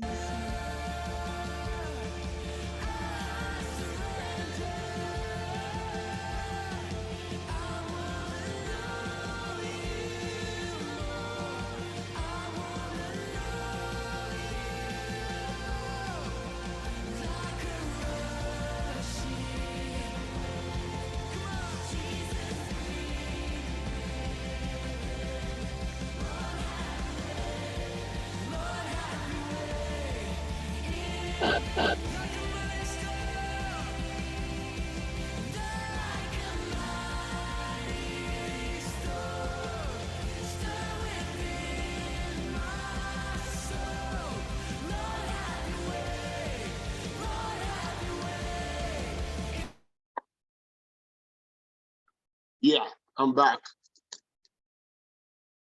Welcome back, sir. Yes. So, first of all, I need to say something. There is, for the guys who criticize Buki that you were mentioning, he's some sort of selective reasoning, because the person who he has not forgiven the West for slavery and colonialism, what is he doing in Canada then?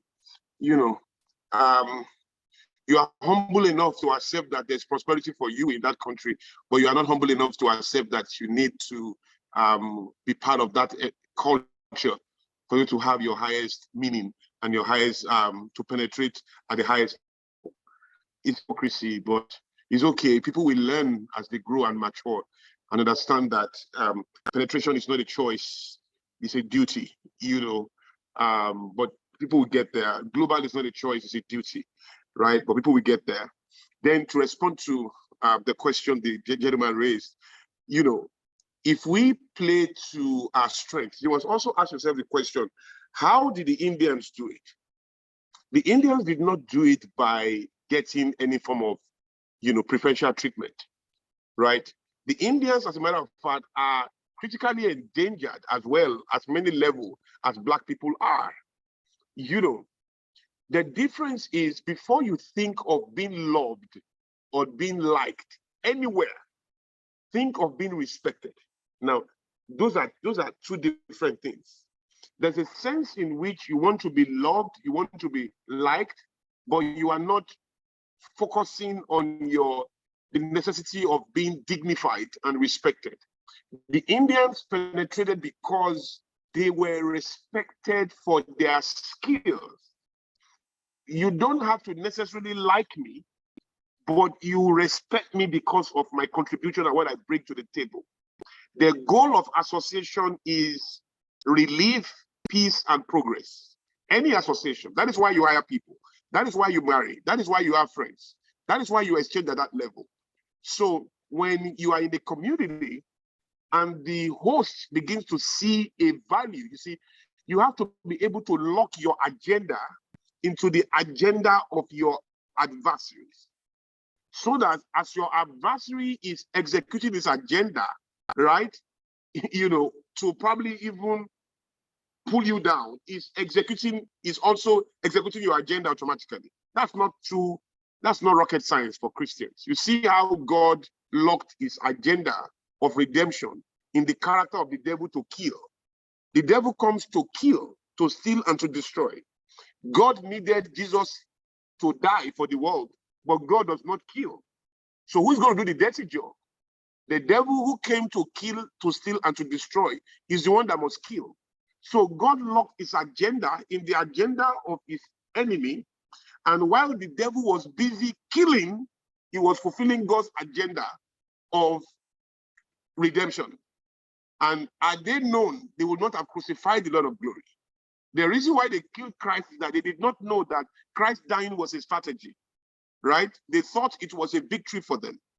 And we all have to grow to that level where, you know, the Bible says, I prepare a table before you, not in the presence of your friends, but in the presence of your enemies.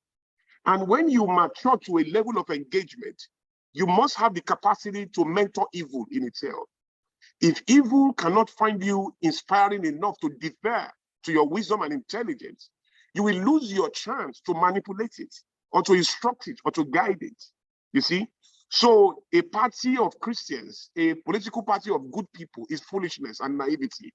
You know, in a diversified society, you have to be able to sit on the same table with the forces that represent the opposite of your agenda, and then superimpose the positivity that you bring right into their plans. That is the way to engage. Now, I don't also believe white is the enemy of black, quite frankly. If you have the power that you have as a people, and you were the one, if black people were the white people of 400 years ago or 500 years ago, I don't know what we would do. But that we will not colonize or that we will not penetrate is a symposium discussion.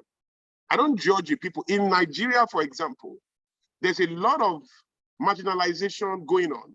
There's a lot of discrimination going on in Nigeria. People even amongst amongst the Yorubas. You go to the Ijebus, they will tell you they are not from Remo. The Remo will tell you they are not from Ijebu. The guy from Lagos Island is first of all from Agarawu before he's from Lagos. The guy from Ikene in Ogun State is first of all from Ikene before he's from Remo. Then he's from Remo before he's from Ogun State. You see what I'm saying? Inside almost every community, there are minorities. People disagree. In South Africa, there you have xenophobia going on right there. All kinds of things are going on, even with the same people. Black people, the Bantus in sub-Saharan Africa, have been trading slaves for 1,000 years before the white man came to Africa. For 1,000 years. The Bantus will represent all the belt called Nigeria, Ghana, Togo, West Africa, pretty much. Those guys have been owning slaves for 1,000 years before anybody stepped before any white man stepped into Africa. So we already have these blocks of sentiments and prejudices. It's fine. We are now in a new world. The white man of 1450 or 1855 is not the white man of 2020, whichever way you want to sell it. There will always be a residue of a history, whether you like it or not. So a history of evil, we still have its residue. A history of good, we still have its residue present today. That does not mean everybody wearing trainers is an arm robber, because arm robbers wear trainers. I mean, so we have to outgrow these prejudices and come to a level playing field where you want to articulate our own value. And what the Indians have done is to communicate their skills. Their skills earn them respect. Their respect, the respect they earned, make them likable. And then they graduated into love, and then they took a stake in the system. And none of that began to happen. So it begins with skills. And I challenge people everywhere to begin to invest in the type of skills that the system, prioritizes. Society will need nurses, they will need doctors. But you and I know that while medicine, nursing, healthcare are important for the meaning and strategic exchange within any nation or within any country or within any environment, they are not the power brokers in that environment, right? A doctor will never, even if he builds the best hospital, he will be appreciated. But if you own Google, you are a game changer. If you own Twitter, you are a game changer. So if you are the one coding everything going on in Twitter, you are a game changer. So there are areas that are amazing and there are areas that are powerful. While we want to continue to consider those amazing areas, we need to begin to invest in those power centers and those power locations that become the culture shaping instruments within an environment like media. If you own the best bread manufacturing company in America or in Nigeria, you are very successful. But if you own CNN, you are very powerful, very, very powerful. So we have to begin to know how to understand power curation and define power centers and how to take our stake in that place. I've said it before, there is a game-changing experience ahead of us as Africans. There is a hubris ahead of Nigerians. The music that is killing, the Afrobeat that you see, is the universe acknowledging a promise that is ahead of us as a people, whether we like it or not. There is our destiny to shine at a level. And so all of these things that you are seeing are early signals of a major power that is ahead of our people. And we have to begin to position for that. And part of that is to understand that, Africa today is 980 million people ready to buy something. That is powerful force, future energy. The population is getting younger by the day. Over close to 60% of the entire population are between age 30 and below. Is humbling, is threatening to people from other environments, quite frankly. It's an incredible thought just to think about the possibilities that are trapped in that. And so you want to begin to raise your game, right? And begin to think of audacious, commitments into some key areas and choosing to climb the highest mountain possible and fly the flag of your goal and your agenda, and most importantly, of your faith there. If we now understand the prophetic promise for Africa as a continent and what God is doing with the continent and with his people, right? That is another symposium discussion altogether. But it makes sense to begin to grow our skills. And I tell people, convert all your talents into skill. I've said that many times, right? If you know how to plan events, that is a great project management natural ability. But you can't go and say, I can plan events. I've been planning events since I was 89. No. Get a project management certification. That pretty much proves that you can plan, you can organize, right? You can coordinate, you can project manage, right? That is converting your natural ability of planning things into a skill that the system can recognize. The reason why talents and giftings must become skills is such that the system can recognize it, can transfer it around, and can reward it, right? So convert everything you know how to do naturally into a skill. The loudest communication of talent is, I have something. That's all that talent says. And that's why it's never enough. It's, I have. But skill says, skill is organized talent. Skill is organized talent. So by the time you have a skill is not just saying, I have it. Because that's what talent is saying. Skill is saying, I can do it. I can do it. I have it, I can do it. And then you have to graduate beyond skills into competence. And what competence is saying, while talent is saying, I have it, skill is saying, I can do it. Competence says, I do it. I do it. So you have a striker who is skillful, who is very skillful. He can score goals. He has been signed up into a soccer team, but he has also been signed up with 5 other strikers. They are all skillful players. The one that puts the ball behind the net the most is the one that will wear the jersey on match day.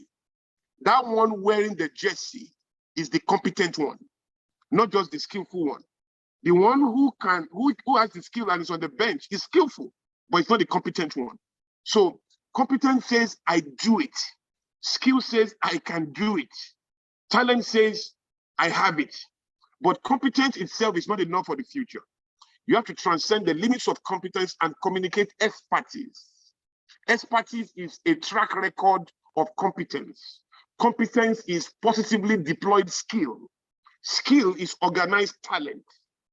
Talent says, I have it. Skill says, I can do it. Competence says, I do it. Expertise says, I've done it time and again and again and again. That is expertise. But even expertise is at a very high level, but it must be upgraded into authority. You have to be the authority. And that means that what you know how to do, right? You have done it across different spaces, different industry sectors, and you are even teaching it and helping others to do it. That is somebody who is an authority. So you know that skill says, I have it. I mean, talent says, I have it. Skill says, I can do it. Competence says, I do it. Expertise is a track record of competence. It says, I've done it time and again. And authority says, I can do it. I've done it. I've done it time and again, beyond one space, across different spaces. And I even help others to get it done as well by instructing my industry and different industries. That is an authority. And that is where you want to go. There are 4 other levels, but I'll leave it there. Maybe when you pay, you get that. But the idea is, you want to be an authority. When the world comes to Africa to engage and Black becomes the view of the world, they are not coming to meet everybody. They are looking for the masters of their field. And that is where you have to take yourself to, whatever it is you are doing. So the Indians have done that intelligently, right? They've taken themselves to a level, you know, that communicates that authority in the tech space. And that is why they are on top of things, and that is why they are organizing things. It's not just that you are seeing them in Canada or in the US on the big positions. Most of the tech customer service roles are also outsourced to India. Don't forget, they are also retaining a lot of jobs back home as well. So you find the customer base of so many, the call centers of so many companies in America, in Canada, in North America as a whole, in Europe, keep their customer base, and we speak better English than the Indians. We have more opportunity to retain those jobs, but we are hindered by a lot of other reputation issues, right? that cannot allow those companies to trust us with usable data, with transferable data, right? These are, areas that we still have to organize and get right. But the beginning is audacity. Hope is free, right? Optimism costs nothing. Belief does not cost $1. We have to believe that we can do these things. A lot of what we have to achieve is already reserved in the universe by God himself. And all we need to do is to begin to position ourselves so that what is our destiny can begin to gravitate towards us. Because goodness and mercy will not be before you to be pursued all the rest of your life. Goodness and mercy shall follow you. So your dreams and your destiny are gravitating towards you. They are chasing you, actually. So you don't pursue your dreams, you position for them. You begin to take steps that allow you to receive. So many people are trying to give.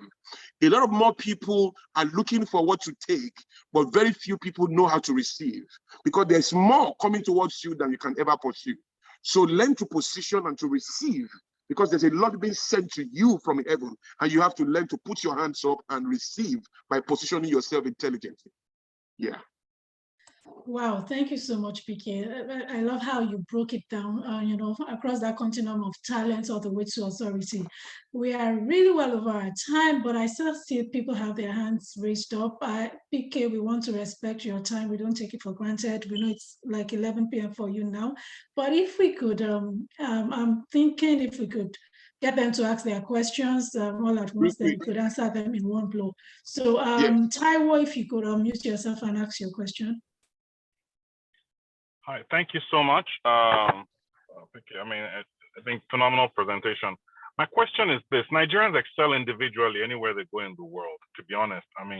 Even if you look on the negative side, we're one of the top rated in terms of internet fraud or whatever it is you want to call it in that sense. So, and if you look at it as well, whether it's in education, academics, everywhere we go, even in business and so on and so forth, that we excel. We're in Africa, everywhere we go, we excel. The challenge has always been in the diaspora, trying to get people to come together as one. I believe that we have a strong challenge when it comes to our belief system. This coming together, I've met many Nigerians and trying to say, why don't we come together and people do things together and so on and so forth. They're like, nobody wants to do things. Nobody, and also tough now, nobody really speaks or is ready to do that. There's one suspicion or the other. But honestly, the Indians, that's the way they do it. All the jobs, most of the jobs they get there, it's an organized, there's an organized labor force. And that's one of the things that they had to hold here. How do you break that chasm? How do you break that? How do you get people to get into that space of, look, we are no longer in Nigeria. We're in a society where it's by cooperation that things get done. The government cooperates with society, in itself. There. How do we break that and come into that place? Because we can't do these things alone as individuals. A lot of things you said here, we can never do them as individuals, and that's true. Yeah. So I hear you very well, but I must also let you know this, my brother. Collaboration is not achieved as a request. Collaboration is achieved as a superimposition, rather. So you don't tell people, let's come together. They're not going to come together. That is one. You have to manifest yourself. One person can activate collaboration. When there is too much balance of power, that's when you have suspicion. There's nobody greater than you that will suspect you. People who suspect you are either at your level or beneath you. And that is why there's a lot of envy and suspicion. There's nobody that will be envious of you who is far bigger than you and who knows is bigger than you. And you too, while you can be envious of somebody bigger than you, you are too low not to recognize the power that awaits you in that collaboration. So even for your selfish interest, that's why the Bible says, some preach the gospel out of envy, hoping to pull us down.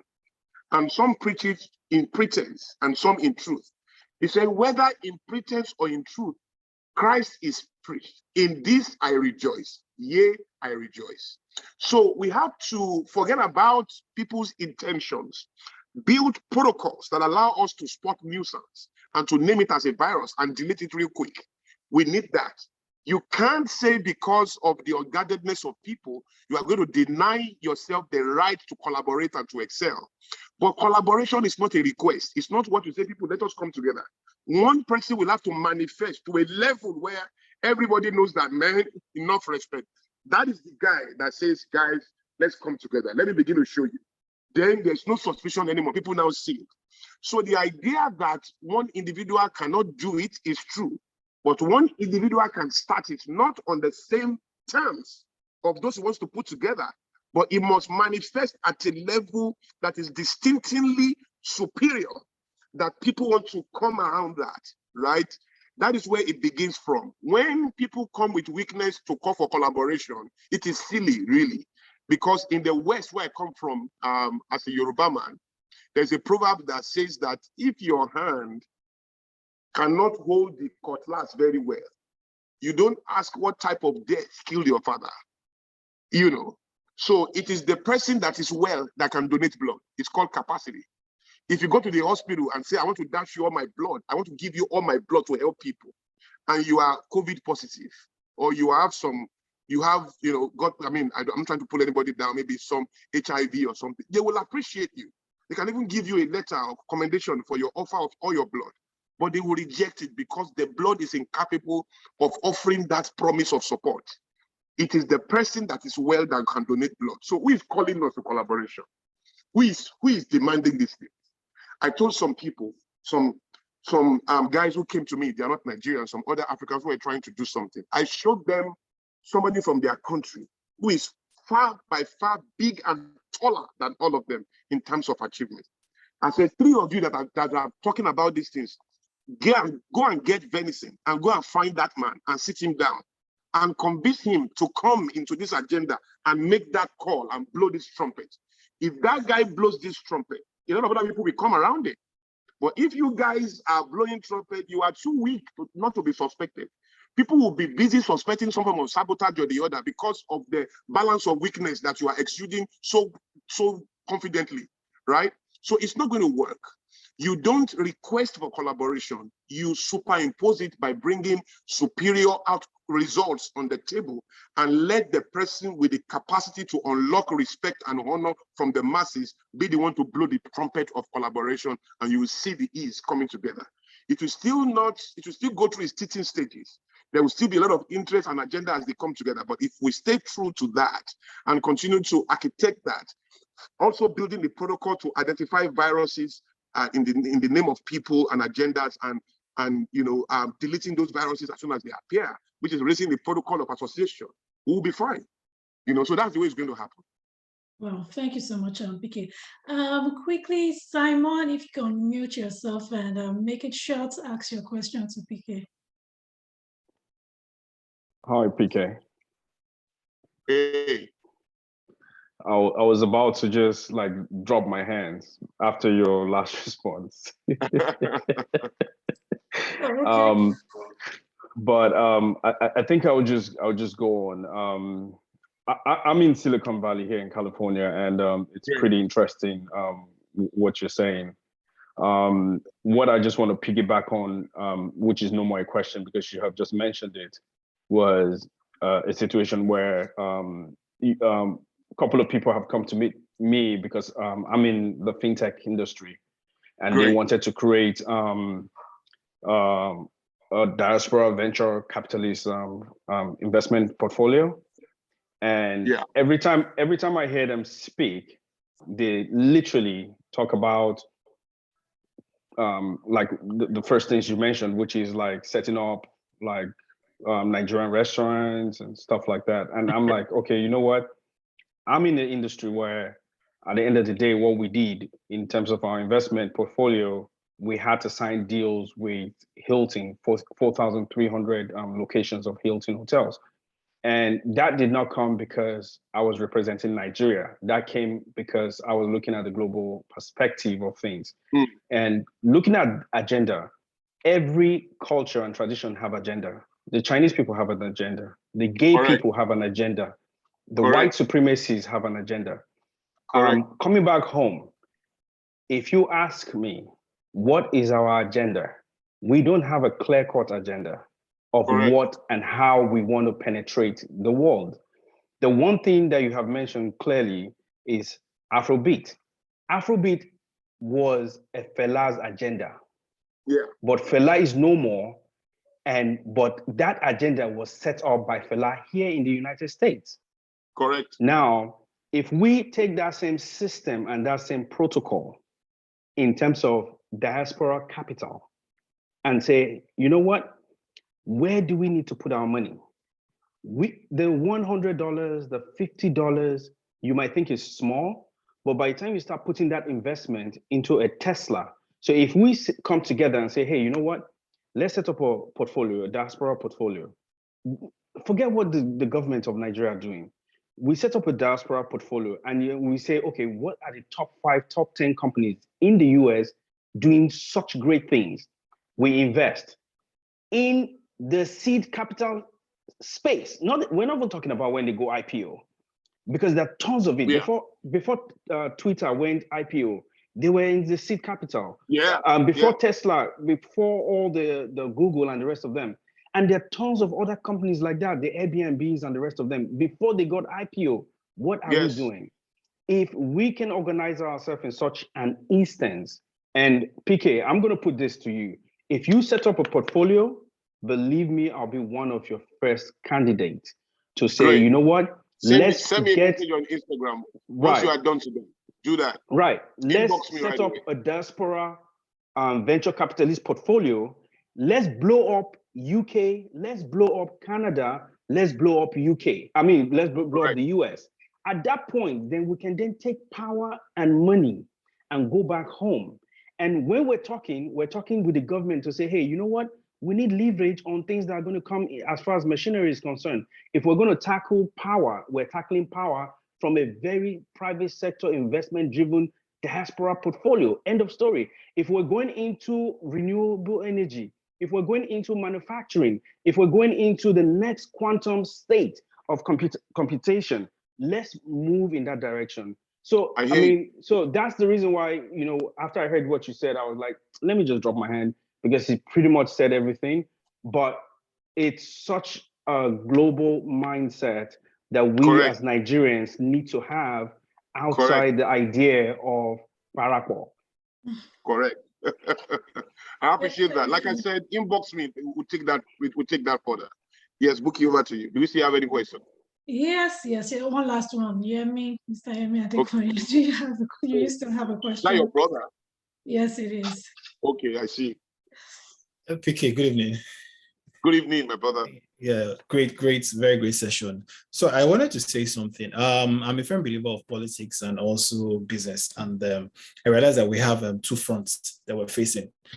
First, dominating the the diaspora, and also realizing that in a way we have to impact home, such that whatever we do here basically is amplified by a structure that works back home in Nigeria. Because realize that a lot of the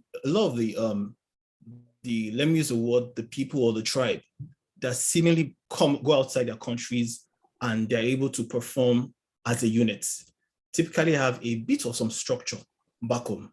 Like you mentioned, India right now, that a lot of people are outsourcing to India.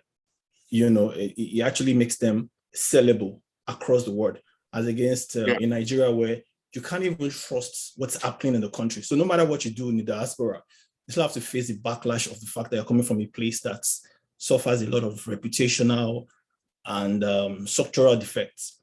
So what I want to say is, how do we address this issue going into a 2023, 2027, going into the future when it comes to politics, going into, I mean, how do we basically ensure that whatever we're doing on the diaspora front, we can actually replicate or also cause a change locally too? So how do we do that? I mean, practical action steps going into the future. Yeah. I hear you. First of all, I have to let you know, Yemi, that Nigeria cannot be saved inside out. We've lost our chance to do that. There's no time here. I can articulate that for you, but Nigeria cannot be saved inside out. Number 2, political parties are less important to how Nigeria will change compared to companies, enterprises, and non-profits. This may require a lot of other articulation. Maybe we'll discuss it another day. But trust me, we need more entrepreneurs than we need politicians now, right? America wasn't saved. Like I told you, I was talking about diaspora. The whole of America that we talk, America is not a natural country, right? America is a device created by people, and it's diaspora energy that created America, as we're talking about. The America we are talking about is also a diaspora effect, right? So when you begin to understand the power of entrepreneurs, it is entrepreneurs that change a country. It's not politicians, particularly when the politicians are aggressive and selfish. You have to practically ignore them. They are not as important. What is important is enterprise. And the people will tell you, but the politicians will frustrate you. I say, hey, come on. Your wife will frustrate you as well. Your husband will frustrate you. You have to develop plans against toxicity, regardless. Anyway. So somebody is always there to resist you. Your own idea has to be compelling enough so that you can superimpose it on any system. Now, enterprise delivers that. There are people in Nigeria that you are complaining about that the government will do nothing without consulting them first because of the representation of their business. Laws are being made to favor businessmen in Nigeria. It's just that you don't know it's not in the papers. But laws are being made, legislation are being made. We need entrepreneurs. We need entrepreneurs, we need investors, right? And I love what, is it Simon or, Simon, right? Simon, I'm still waiting for your inbox. Don't forget that. But you said something very important. Seed capital. And I'm in that space. It's easier. I always tell people, you invest in stocks and all of that. But those were companies that were started by some people. Why about people investing in your own as well?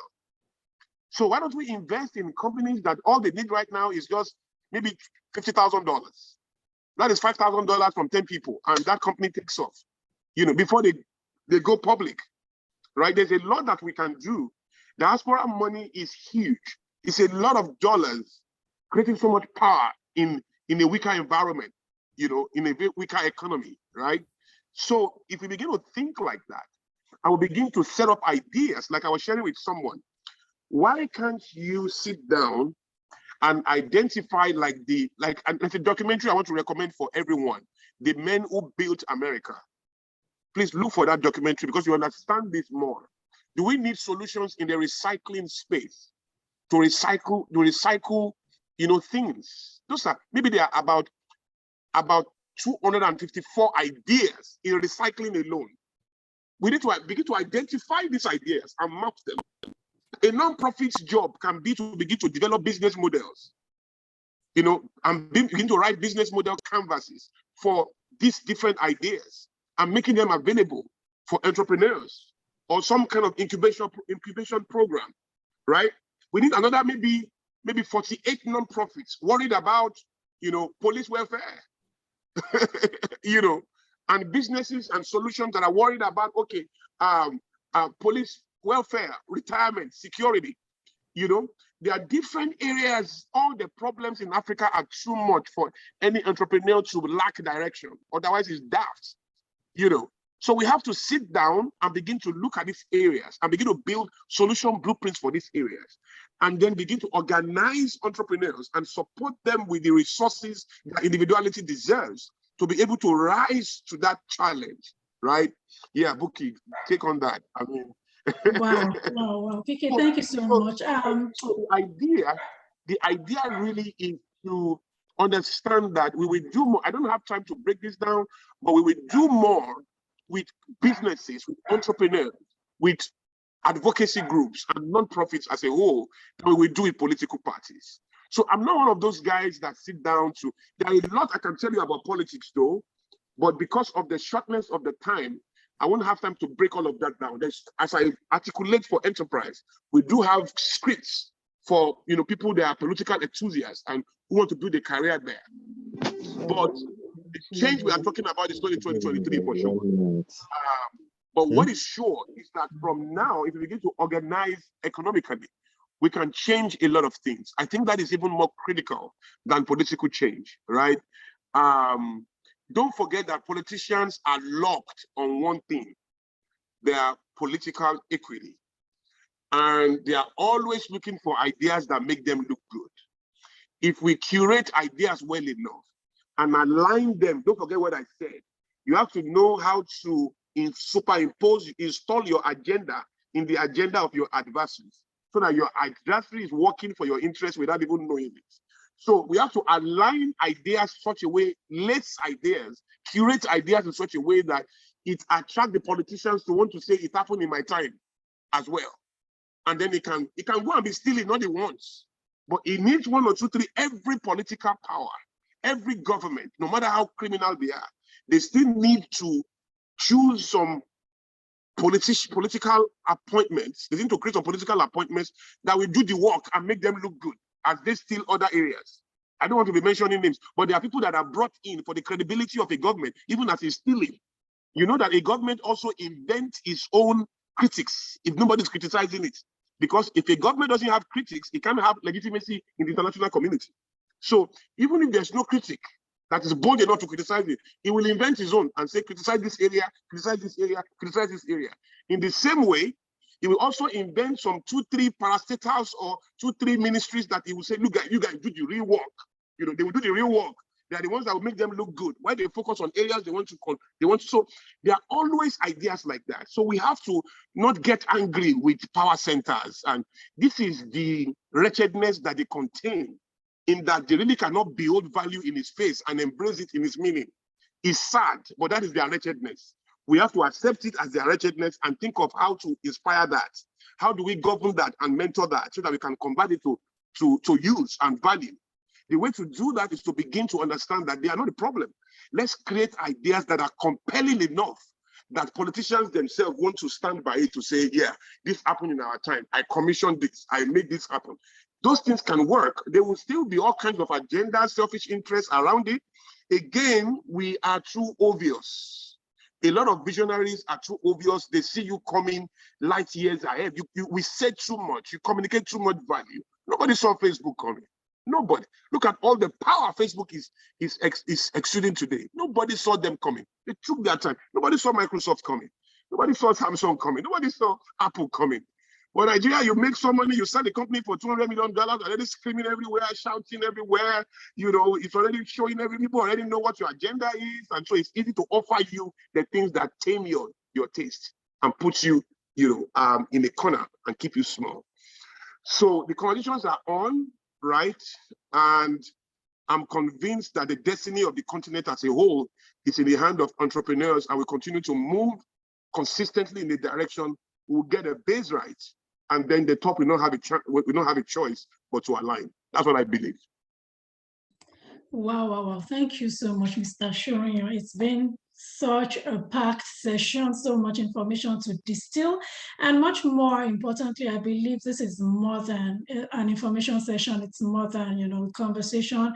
It is actually the start of a movement. I mean, like, we prayed about this, we counted days, and of course we had to cross a lot of obstacles to make this happen. So I believe that this is not a chance meeting. I believe that this is a movement that had started, and we will definitely connect with you again and again and again, because we really want to be a part of this economy that you've described, and we believe that we can walk, this journey together.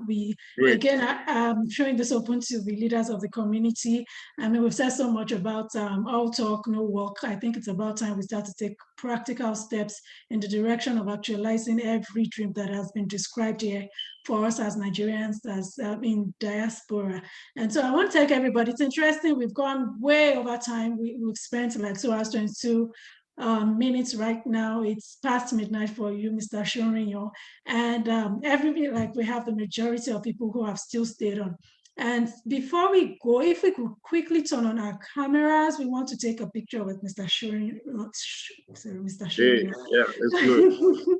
So please, if you could turn on your camera just very briefly so we can have a picture with PK, that would be great. Prof, are you getting the shots? Are you taking a picture? Yeah, sure. Okay, thank you, sir. PK, I already sent you an inbox on Instagram. Great, awesome. I'll respond once we get out of here. Okay. Thank you so much, PK. Thank you, thank you, thank you. You're most I welcome. appreciate the Okay, sacrifice you made. Please hold on. I'm still trying to get the shots. Oh, okay. I thought you did already. Waiting for So people. please turn We're on your on cameras like again. 4 pages. Okay. Sorry, I went too quickly there.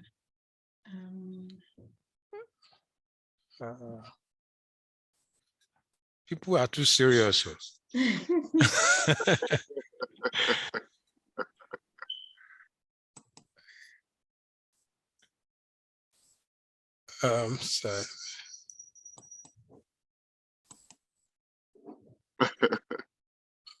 Okay. PK. Hey, who's It's that? Who's Tochi. voice? Hey, Tochi, it's good to hear. Man, how are you? How do your exams go?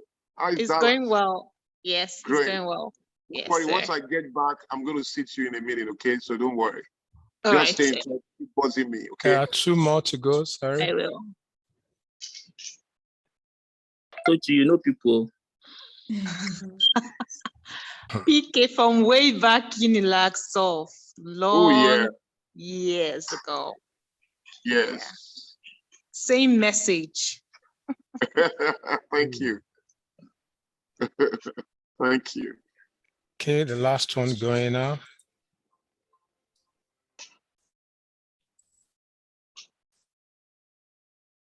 Yinka, you're looking like a DJ. I'm looking like a DJ.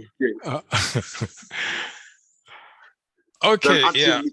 I have to tell you, Yinka, that I enjoyed your listening. Your face was in front of me all through, and I enjoyed you were listening very actively, and I could feel it. Thank you, sir. Okay, so okay, I'm done. Yeah, thank you so much, Prof.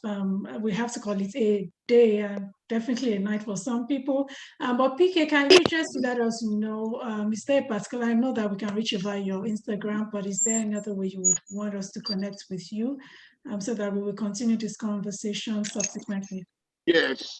Well, because I think you should connect with me for my WhatsApp, and then we'll take that from there.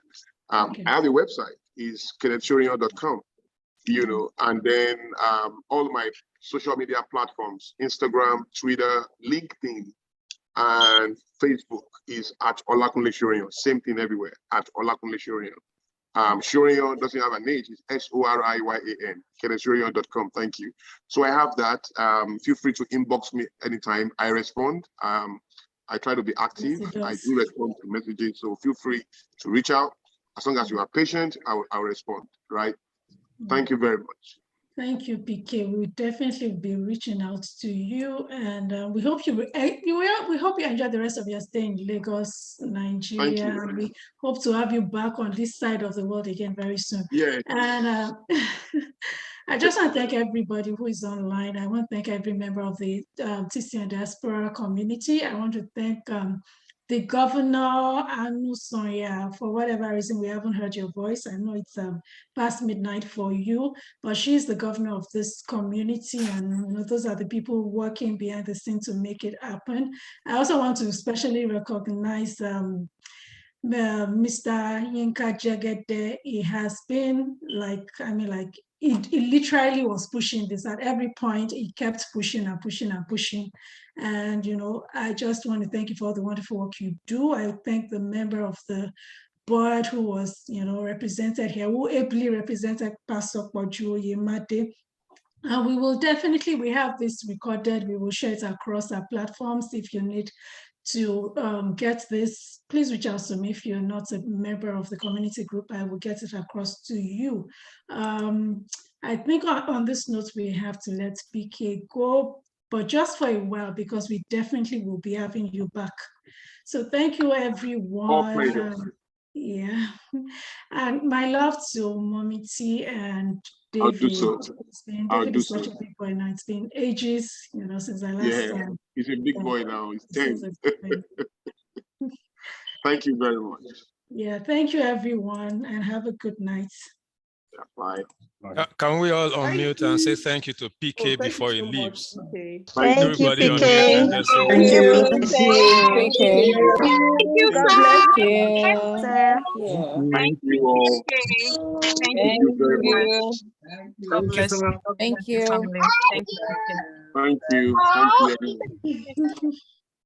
Thank you, sir.